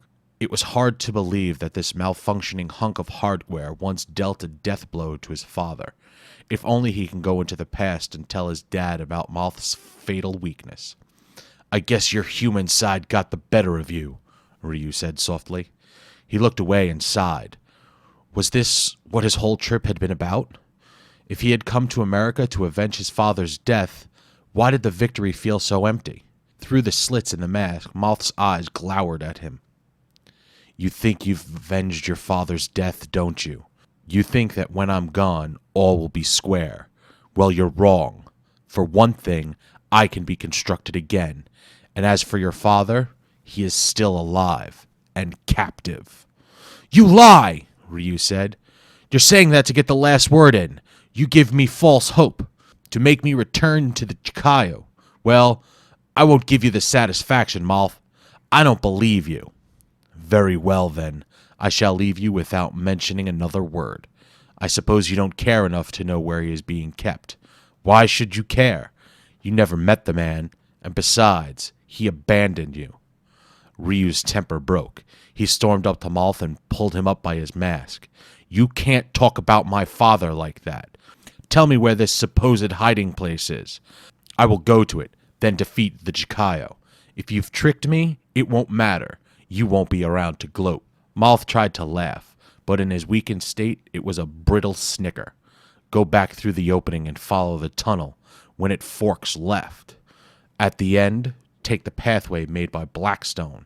In time, you will come upon a room. If you manage to enter, you will see your father, but it will be the last thing you see." With a cough and an electric sputter, Moth fell silent.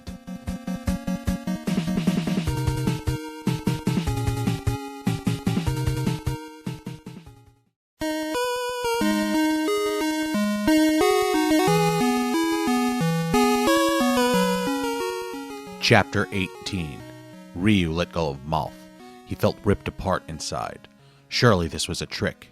If he followed the path, he would be ambushed. He would be distracted from finding the Chikayo. If he gave in to his emotions, he would be sacrificing the world to a madman, the likes of which have never been seen. His father was dead. Impossible as it seemed, he had to face it. He retrieved his sword, then took a deep breath.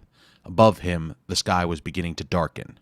Just above the horizon, the evening's first stars peeked at him, sending a shaft of light so strong that Ryu had to blink. It must have been a trick of the jungle air. He had never seen a color so rich and bright. Suddenly, the words of a poem spilled into his thoughts. "And when you're lost, my son, when joy becomes despair, I'll send a star of deepest gold to let you know I'm there." It was his father's poem, the one he had written in the letter. Ryu felt a knot in his stomach. His eyes began to well. "Stop," he told himself. This was not a time to succumb to emotion. It was just a coincidence. Still, what would be the harm of following Moth's instructions? Ryu knew he could survive whatever was thrown his way. He jumped into the tunnel. The path was exactly as Moth had told him, except for one thing.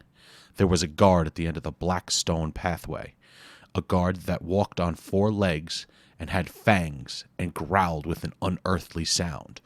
Ryu kept his distance at first. He couldn't tell if the creature saw him. Its eyes were completely white. As it paced back and forth, Ryu studied its horrible deformed shape. Although its head was a cross between a wolf and a panther, its body was hunched in a permanent crouch, like a frog. Its thigh muscles were the width of tree trunks, and it barely moved its legs when it walked. Ryu edged closer. He unsheathed his dragon sword. The creature turned to face him. The whites of its eyes shone like beacons. Who dares challenge Kerberos? Ryu hadn't expected it to talk. He hesitated before speaking, having never addressed an animal before. I mean to step by, Kerberos. You and what army? Kerberos replied. Its upper lip curled backwards into a snarl, revealing the full length of its top teeth. A greenish venom dripped from the corners of its mouth. The liquid hissed when it hit the floor, leaving white marks on the stone. Acid, Ryu realized. Kerberos, I don't wish you harm. I mean to enter the room beyond you. Kerberos opened his mouth as if to answer. Instead, a stream of acid flew towards Ryu. Ryu ducked. There was a brief tss as a drop of the liquid touched a few strands of his hair, burning them away. He crouched low to the ground. Kerberos eyed him warily. It would be risky to use the dragon sword. If Ryu got close enough to strike, Kerberos would fry him with acid. Chi power was out because there were no eyeballs for Ryu to look into. Ryu was angry. Angry that this poison-drooling monster might be the only thing standing between him and his father, if his father was alive. He was angry that his father might not be alive, that this might all be a trick. His rage was enough to activate the art of the fire wheel, but he knew he wasn't close enough. But there was another aspect to the art of the fire wheel, one he had almost forgotten. It was a dangerous, harmful technique that could backfire. Akira once warned Ryu against using it until he was a little bit older. Shh! A wisp of smoke drifted past his nostrils. Another stream of acid had missed him by a millimeter. Suddenly, Ryu felt as if he had aged 10 years. If you can hear what I'm thinking, Akira, he thought, give me your blessing. Ryu let his fury grow. He rolled away as more acid shot towards him. He stood up, thinking about his father, thinking about the condition he might be in if he was still alive, thinking about the nightmare he had gone through to get this far. The smoke formed around him. It turned to flame.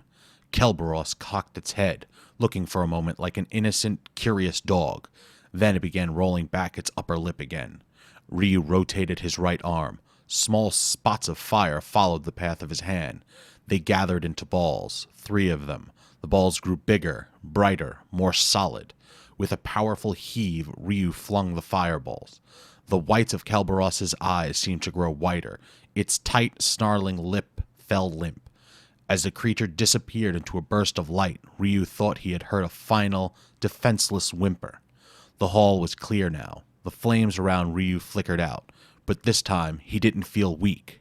This time, he had a clear pathway to the door towards which Malf had directed him. It was made of solid steel plates, riveted tightly into a massive structure that stretched upwards at least 20 feet. It had been made so that nothing could break in, or could it have been made so that nothing could break out? Ryu knew one of 2 things was in store, a reunion with his father or certain death. Without a shred of fear, he walked towards the door. With a thrust of the dragon sword, he broke the lock. Taking a deep breath, he opened it.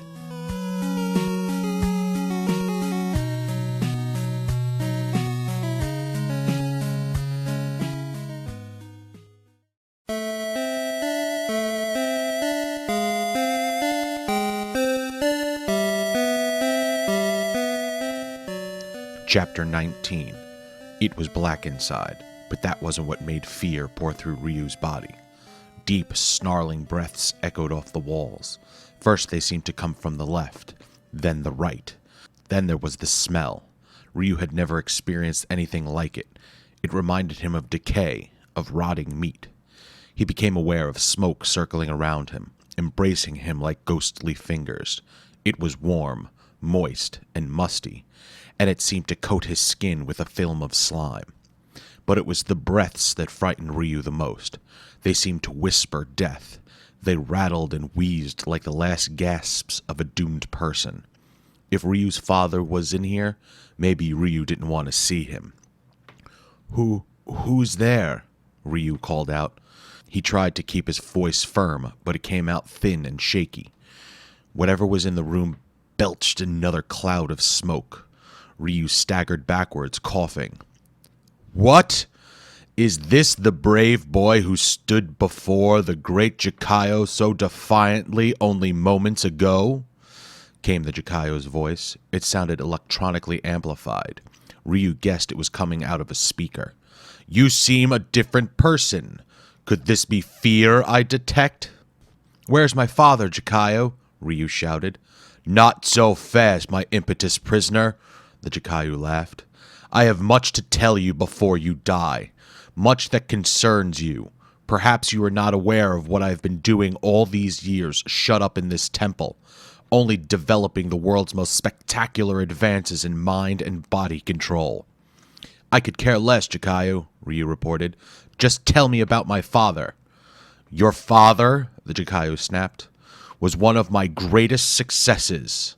Malth was right. Dr. Hayabusa is not dead. He has been transformed. We fondly call him the Masked Devil. He is now a killing machine like no other." Horror washed over Ryu like a bath of liquid ice. "What are you talking about, you demented creep?" A hot breath in the room suddenly became a gust of fire and grit. Ryu backed away, covering his eyes. "Ryu Hayabusa, you're about to meet your match. And guess what?" The Jikayo's deep laughter rumbled through the room. "He's your own flesh and blood." Ryu stood erect in the darkness. He looked towards the source of the heavy breathing. He strained his eyes, trying to see something, anything, in the suffocating darkness. A word fought its way from the bottom of his being. It was a name he had never addressed anyone with, never dreamed that he would. Now he would say it for the first time in his life, and it felt wonderful and terrifying at the same time. "Dad?" With sudden blinding harshness, the room was bathed in bright light. Extending from the floor to the ceiling was a horrible mask. It was molded to look like putrid flesh, bubbling over itself, dripping onto the floor. Its eyes were hollow sockets, its nose gnarled and broken. Its mouth was retracted into a grotesque grin, rimmed with knife-like teeth. Fire whiplashed out of the mouth of the masked devil. Ryu backed away, his skin singed with the flame. And as the mask rushed towards him, flaring his teeth, he heard the Jikayo's voice screaming with sinister glee. "Happy reunion, father and son!"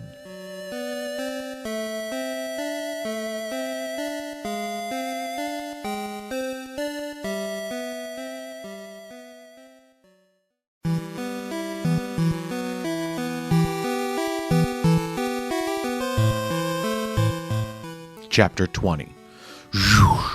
A plume of fire rushed towards Ryu like an exploding star. He dove away. A jolt of pain rushed up from the top of his tabi boot. It was on fire. He rolled to the ground, smothering the flames. When it was out, the skin of his left calf showed through the scorched hole in his ninja suit. The masked devil was coming towards him. Its leering face loomed larger, filling the room. Ryu felt paralyzed. Was this repulsive, slobbering, fire-breathing monster really his father? It couldn't be. But what if it was? What if the Jikayo really had the power to make such an incredible transformation? Ryu would have to fight to kill against his own dad. There had to be a way to find out the truth. The mask wasn't just a person. There was some kind of power behind it, some force that gave it life. Ryu knew there was only one hope. One chance to save himself and save his father, if he existed. Ryu had to find the source of that power. He ducked away from another blast. This time, he landed near the door. The door was still open. He ran through. Behind him, the voice of the Jikayo cackled. "You can run, Ryu Hayabusa, but you won't get far. You know this is your father. If you come back to get him, you'll die. If you don't come back, I'll get you. And if you were to escape, I'd kill your dad and your red-headed girlfriend." The Jikayo's mechanical laughter pounded in his ears. He ran blindly through the hallway, not knowing where to go. In full stride, he pulled the dragon sword from its scabbard. It had saved him when hope had been lost. It had shown him the way. He had faith that now, somehow, it would guide him.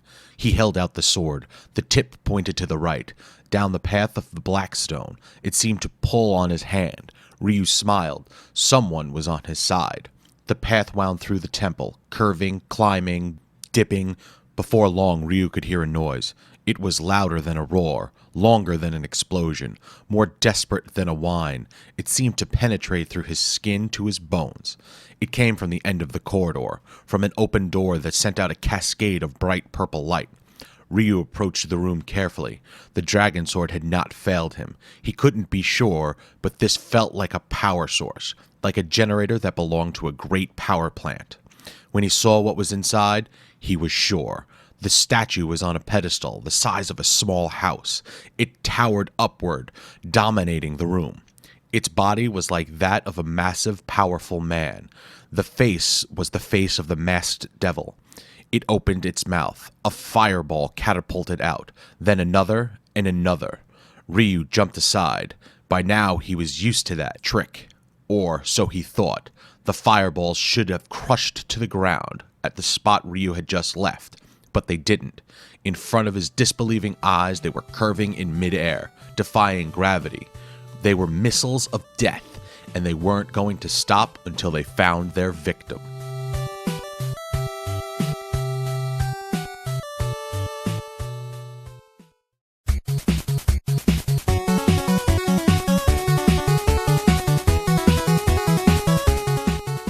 Chapter 21. Ryu jumped away, swinging the dragon sword wildly. Whoosh, whoosh, whoosh. The blade sliced through the flaming missiles, disintegrating them. Ryu wasted no time. He rushed the monster and plunged the dragon sword into its side. A glowing green gelatin spurted out. A droplet landed on Ryu's sleeve. With a puff of smoke and a hiss, a patch of material dissolved. He withdrew the dragon sword and stood back. The goop was now oozing out. The monster's powerful noise was now a sputtering wheeze. Lights flickered and swelled. A fire burst out of the top of the monster's mask. Then, slowly, it began to melt. The grotesque features of the creature's face became twisted and warped. As it shriveled down into a puddle of molten plastic and mangled machinery, it almost seemed to be smiling. Ryu flew out of the room. He raced down the corridors, twisting and turning. Ahead of him was the door to the room that had held the masked devil. He suddenly stopped. What would be in there? If the masked devil were still alive, it might be waiting in ambush. If it were dead, the idea was too horrifying to consider. Ryu stepped closer. He heard a sound. There was something waiting behind the door. He took out the dragon sword again.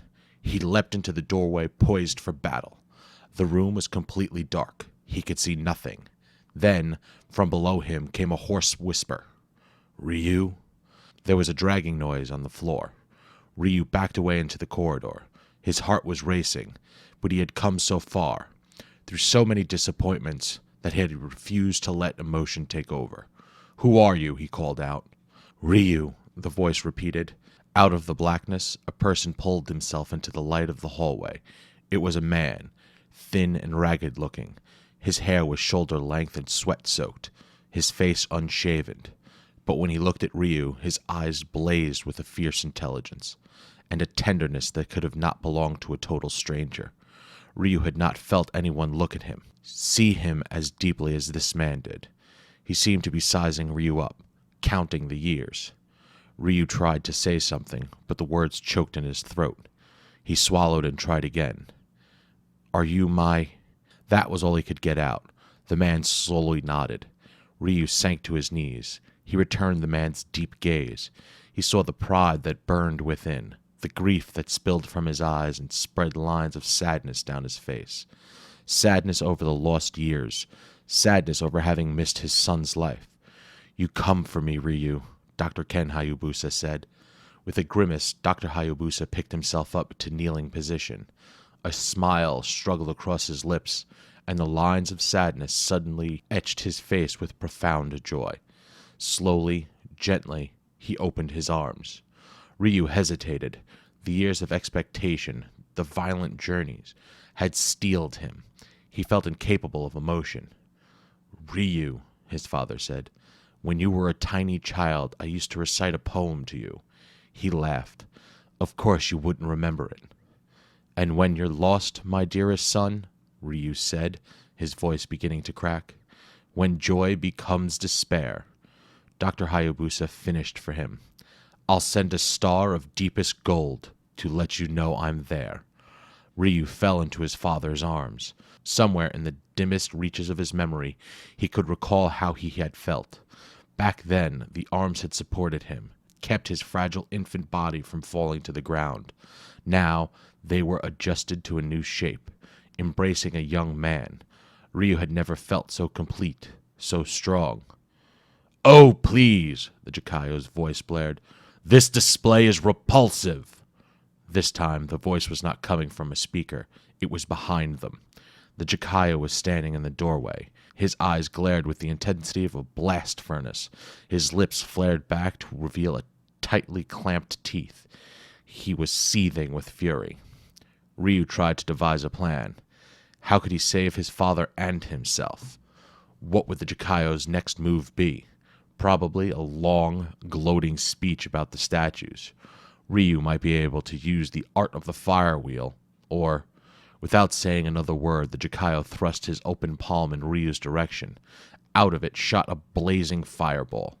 Ryu's caught by surprise, but his father wasn't. Leaping to his feet like the nimble young ninja he once was, Dr. Hayabusa dove in front of his son. The fireball caught him full force in the chest. With an anguished cry that sliced through Ryu like a bayonet, he crumbled to the ground. "Dad!" The scream ripped Ryu's vocal cords. He grabbed his father by the shoulder and tried to lift him up. But Dr. Hayabusa was limp and motionless. For the first time since Ryu had seen him, he seemed to be at peace.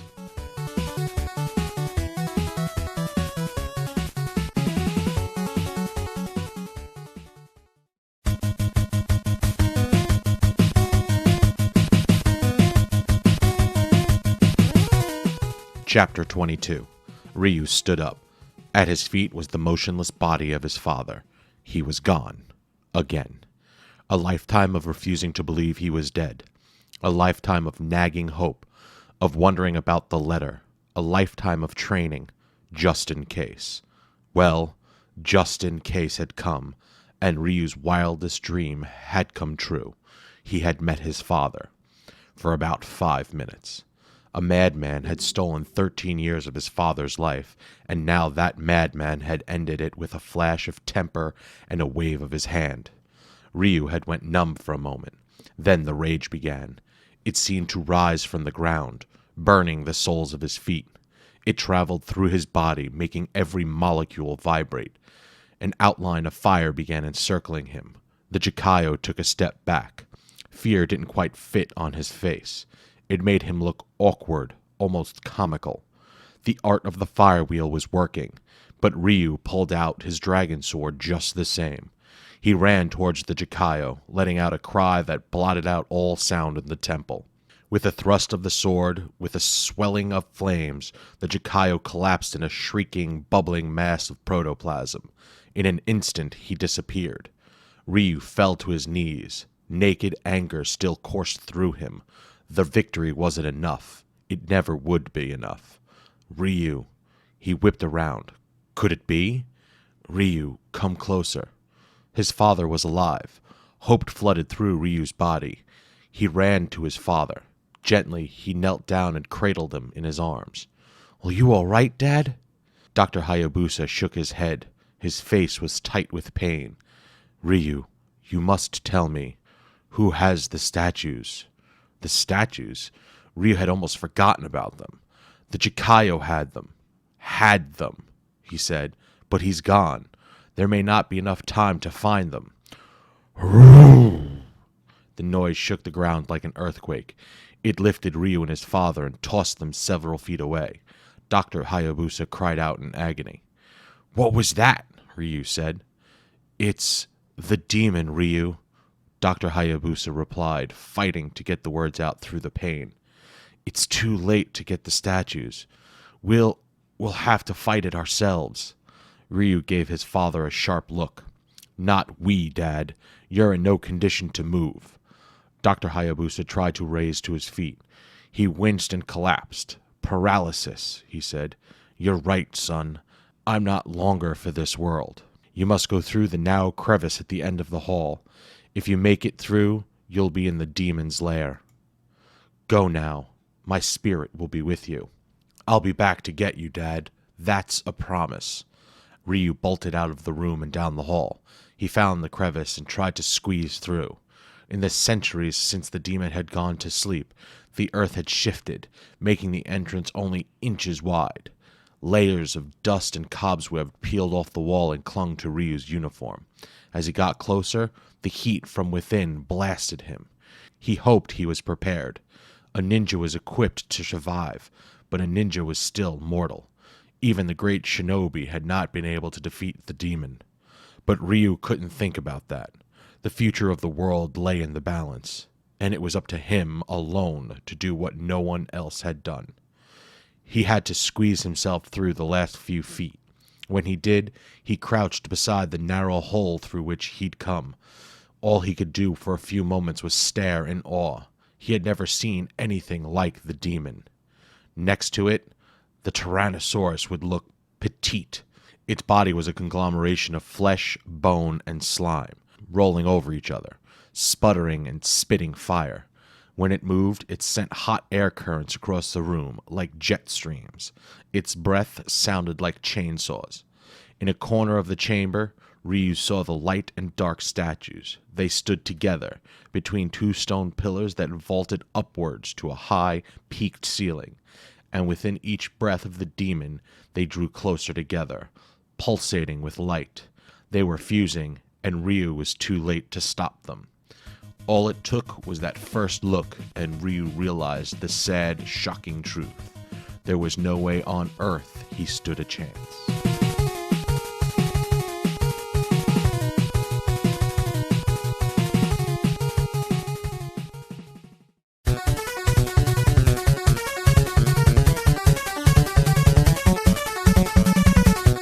Chapter 23. Vroom! The demon shifted its weight. The entire chamber vibrated. Ryu lost his balance and fell. The demon's body had moved around a bit. The flesh had slid and churned. There was no easy way to tell the front from the back. Ryu guessed that the demon had stood up. He inched closer, holding his sword. The demon shifted again. It was turning. Now Ryu could make out its 4 leg stumps.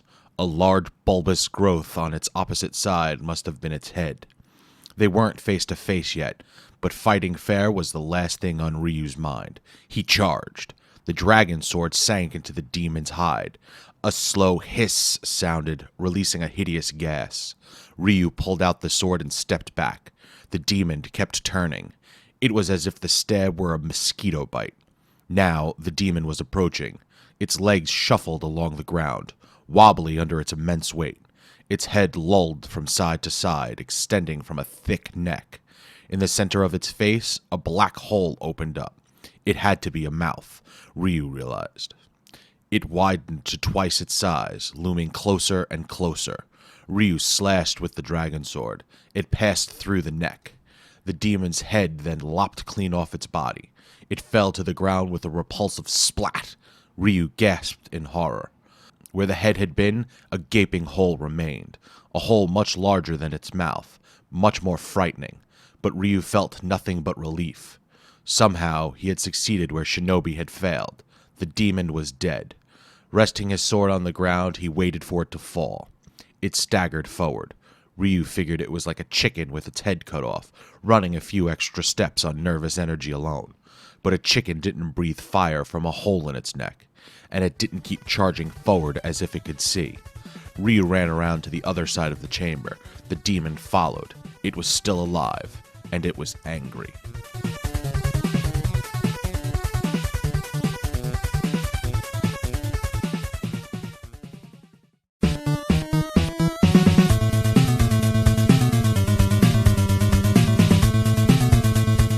Chapter 24. Now the demon was moving faster. It came after Ryu, its bulky body swinging as it walked. Ryu edged away. He stared at the demon, afraid to lose eye contact. With his left hand, he felt along the wall, until he hit the corner. The demon's hole opened wider. Ryu looked around for an escape path. Suddenly, flames exploded from the demon's hole like an exhaust of a spaceship taking off. Ryu threw himself to the ground. The explosion tore a hole in the wall, clear to the hallway. Ryu rolled in the only direction he could, towards the demon. He thrust the dragon sword blindly, running it through the underside of the demon. Each time, a gash opened up, spitting fire and gas. Each time, the gash closed itself. The demon was healing itself instantly. Ryu rolled to the opposite end of the chamber. Concentrating with all his power, he activated the art of the fire wheel. Flames gathered around him. He whirled his arms, tossing 3 fireballs towards the headless demon. The creature staggered. Ryu watched his ammunition become absorbed into the creature's skin. They had not the slightest effect. Or had they? The demon was moving differently. It seemed to be collapsing of its own weight. It also seemed to be shrinking. The boiling mass of flesh was folding into itself. Then, almost instantly, the creature began swelling again. It was pulsing with the rhythm of the statues. "So that's it," Ryu said under his breath. The demon was receiving its energy from the joined statues. If it were left alone, it would take the energy and grow to full strength. But Ryu was doing exactly what it didn't want. He was weakening it slowly, not letting it collect all its power. Each of his thrusts, each fireball, was keeping the demon from becoming all-powerful. Ryu ran toward it, full tilt. He made rapid thrusts with his dragon sword.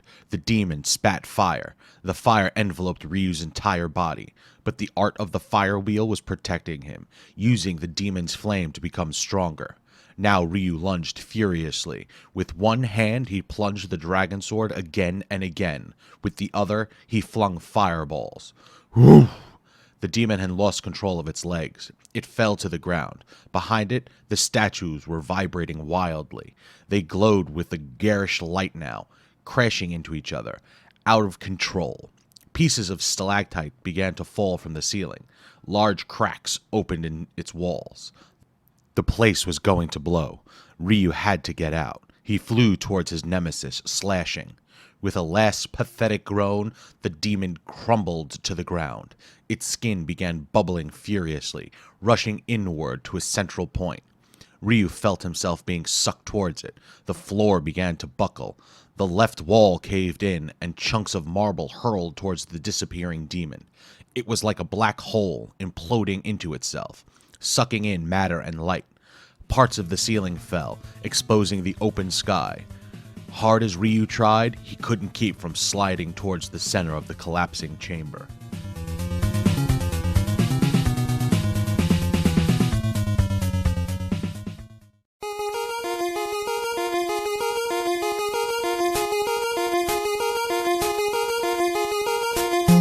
Chapter 25. Ryu made one last thrust with the dragon sword, downward, into the ground. It held fast. He dragged himself forward, digging his hands into the gash the sword had made. Holding himself steady with that hand, he used the other hand to remove the sword and plunge it farther away. Thrust by thrust, Ryu made his way to the edge of the chamber, where the wall had blown in. The farther he got, the weaker the demon's pull. By the time he reached the hallway, he could stand up. He sheathed the dragon sword and ran back to his father. Ken Hayabasa lay in a heap just inside the door. "Dad!" Ryu cried out. "I got it! I got the demon!" Dr. Hayabusa's eyes fluttered open. "I know, my son. Nothing else could have created that noise around us." He gave a weak smile. I'm proud of you." Ryu knelt down and began to hook his arms underneath his father. "Come on, we have to go." "No!" came Dr. Hayabusa's sharp retort. "If you try to save me, we'll both die. When the demon goes, it will take the temple with it, and it won't take long. Go now, Ryu. Save yourself." "We can do it, Dad," Ryu protested. "I won't." "Look out!" Dr. Hayabusa shouted. Ryu looked up. An enormous wooden beam had fallen from the ceiling. He jumped out of the way, pulling his father with him. "Ryu, if you wait another second, it'll be too late. Go." Ryu hesitated. His father was right, but he couldn't obey him. He could never leave him to die like this. It would be far better for the two of them to die together, united at last. "Think of your mother, Ryu," Dr. Hayabusa insisted, as if he was reading his son's mind. "If she loses both of us, then the family is ended. She will be alone." A boulder crashed down to the ground inches from Ryu. The force knocked him down. "Go!" the father repeated. "I will not rest easy unless my son and my wife are alive." Ryu made his decision. He got to his feet. I will always think of you, Dad," he said. His face was streaked with tears. Then he turned on his heels and ran out. The black stone path was blocked. He headed in the other direction and found a narrow corridor. There were rooms to either side. Some of their doors were open, and Ryu could see test tubes, massive computers, and vats of molten liquid, all bubbling or short-circuiting, all on the verge of destruction. What sinister experiments was the Jikayo conducting here? Perhaps the world would never know. He sprinted down the corridor, unable to shake the thought of his father, writhing in the other room. Each step he wanted to turn back, but he knew the greatest honor he could give his dad was to obey his dying wish. "Help!" A voice made Ryu stop. It was coming from behind a closed door at the end of the corridor. As he passed it, Ryu flung it open. There, sitting tied to a chair, was the red-headed CIA agent. A robot guard was jittering uncontrollably nearby, crashing into a table of electronic equipment. Ryu rushed in and untied her. At least there was one life he could save. "Come on," he commanded. Together they raced through the temple. There was no easy route. Whatever corridor was unblocked, they took. All around them, the temple was falling apart. They were running blindly now. For all they knew, they might have been going in circles. As Ryu's legs pounded the ground, one thought repeated itself in his head. The world was safe again. In seconds, he'd be dead, but the world was safe.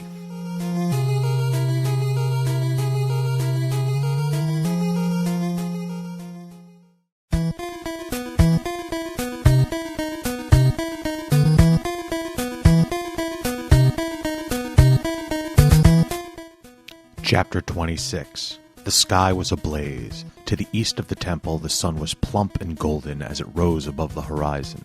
The scorched soil of the plain began cracking in new places, as it did every morning. The jungle heated up like a steam bath. But this morning was different from all the others. The living creatures knew. Birds skittered across the sky, confused. The jungle animals remained huddled in their dens, afraid to come out. The ground, which had never moved in centuries, was shifting. The earth was heaving. Ryu Hayabusa stood on a mound near the edge of the jungle, half a mile from the temple. Next to him was the red-haired girl. Moments earlier, they had escaped through an underground exit. Now they stared silently, struggling to keep their balance. Their eyes were fixed on the enormous rock mesa.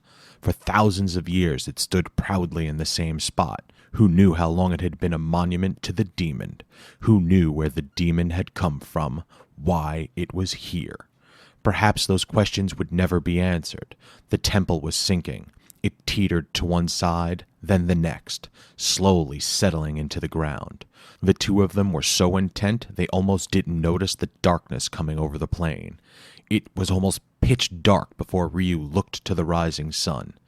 Its round shape was slowly being blotted out by a shadowy circle.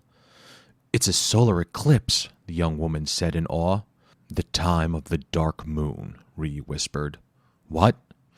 "The demon will begin to wake at the time of the dark moon," Ryu said. "That's what the inscription said. I guess this is what it meant." As the moon passed in front of the sun, the area plunged into darkness. A sonic boom rocked the ground beneath them. Ryu and the young woman fell. A cloud of dust covered them.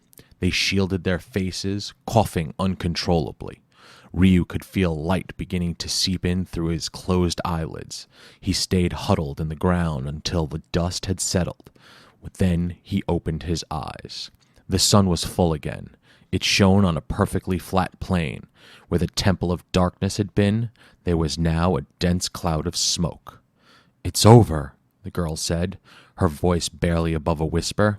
"Yes," Ryu answered sadly. Another voice suddenly crackled through the air. "Come in, Sea Swallow." Ryu spun around to face the girl. The girl's voice was coming from her shirt pocket. With a look of embarrassment, she took a calculator-sized object from her pocket. "This is Sea Swallow," she answered into it. "Our satellites have detected an explosion in your area." "Yes, sir," the girl responded. "The temple is destroyed."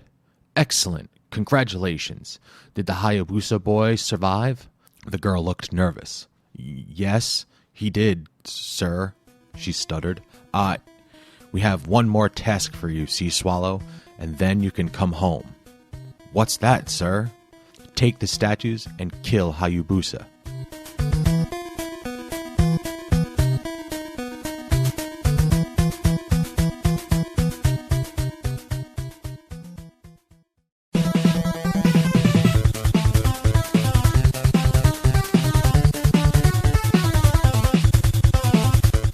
Chapter 27.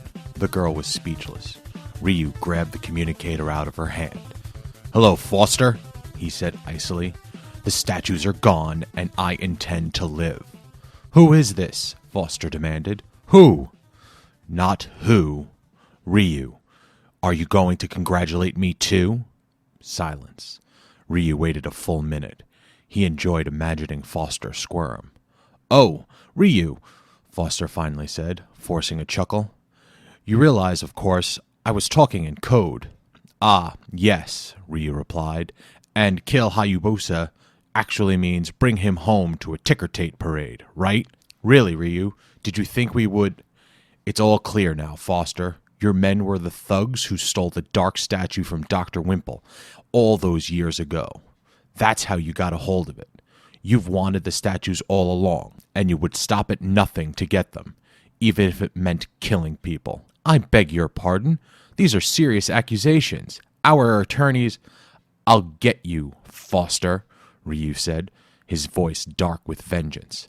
"I'll get you for putting your greed ahead of the world's safety. I'll get you for the murder of my father." "Your father? What did we have to do with—" "If I had been able to do it my way, I would have saved him," Ryu shot back. "You forced everyone's hand, Foster."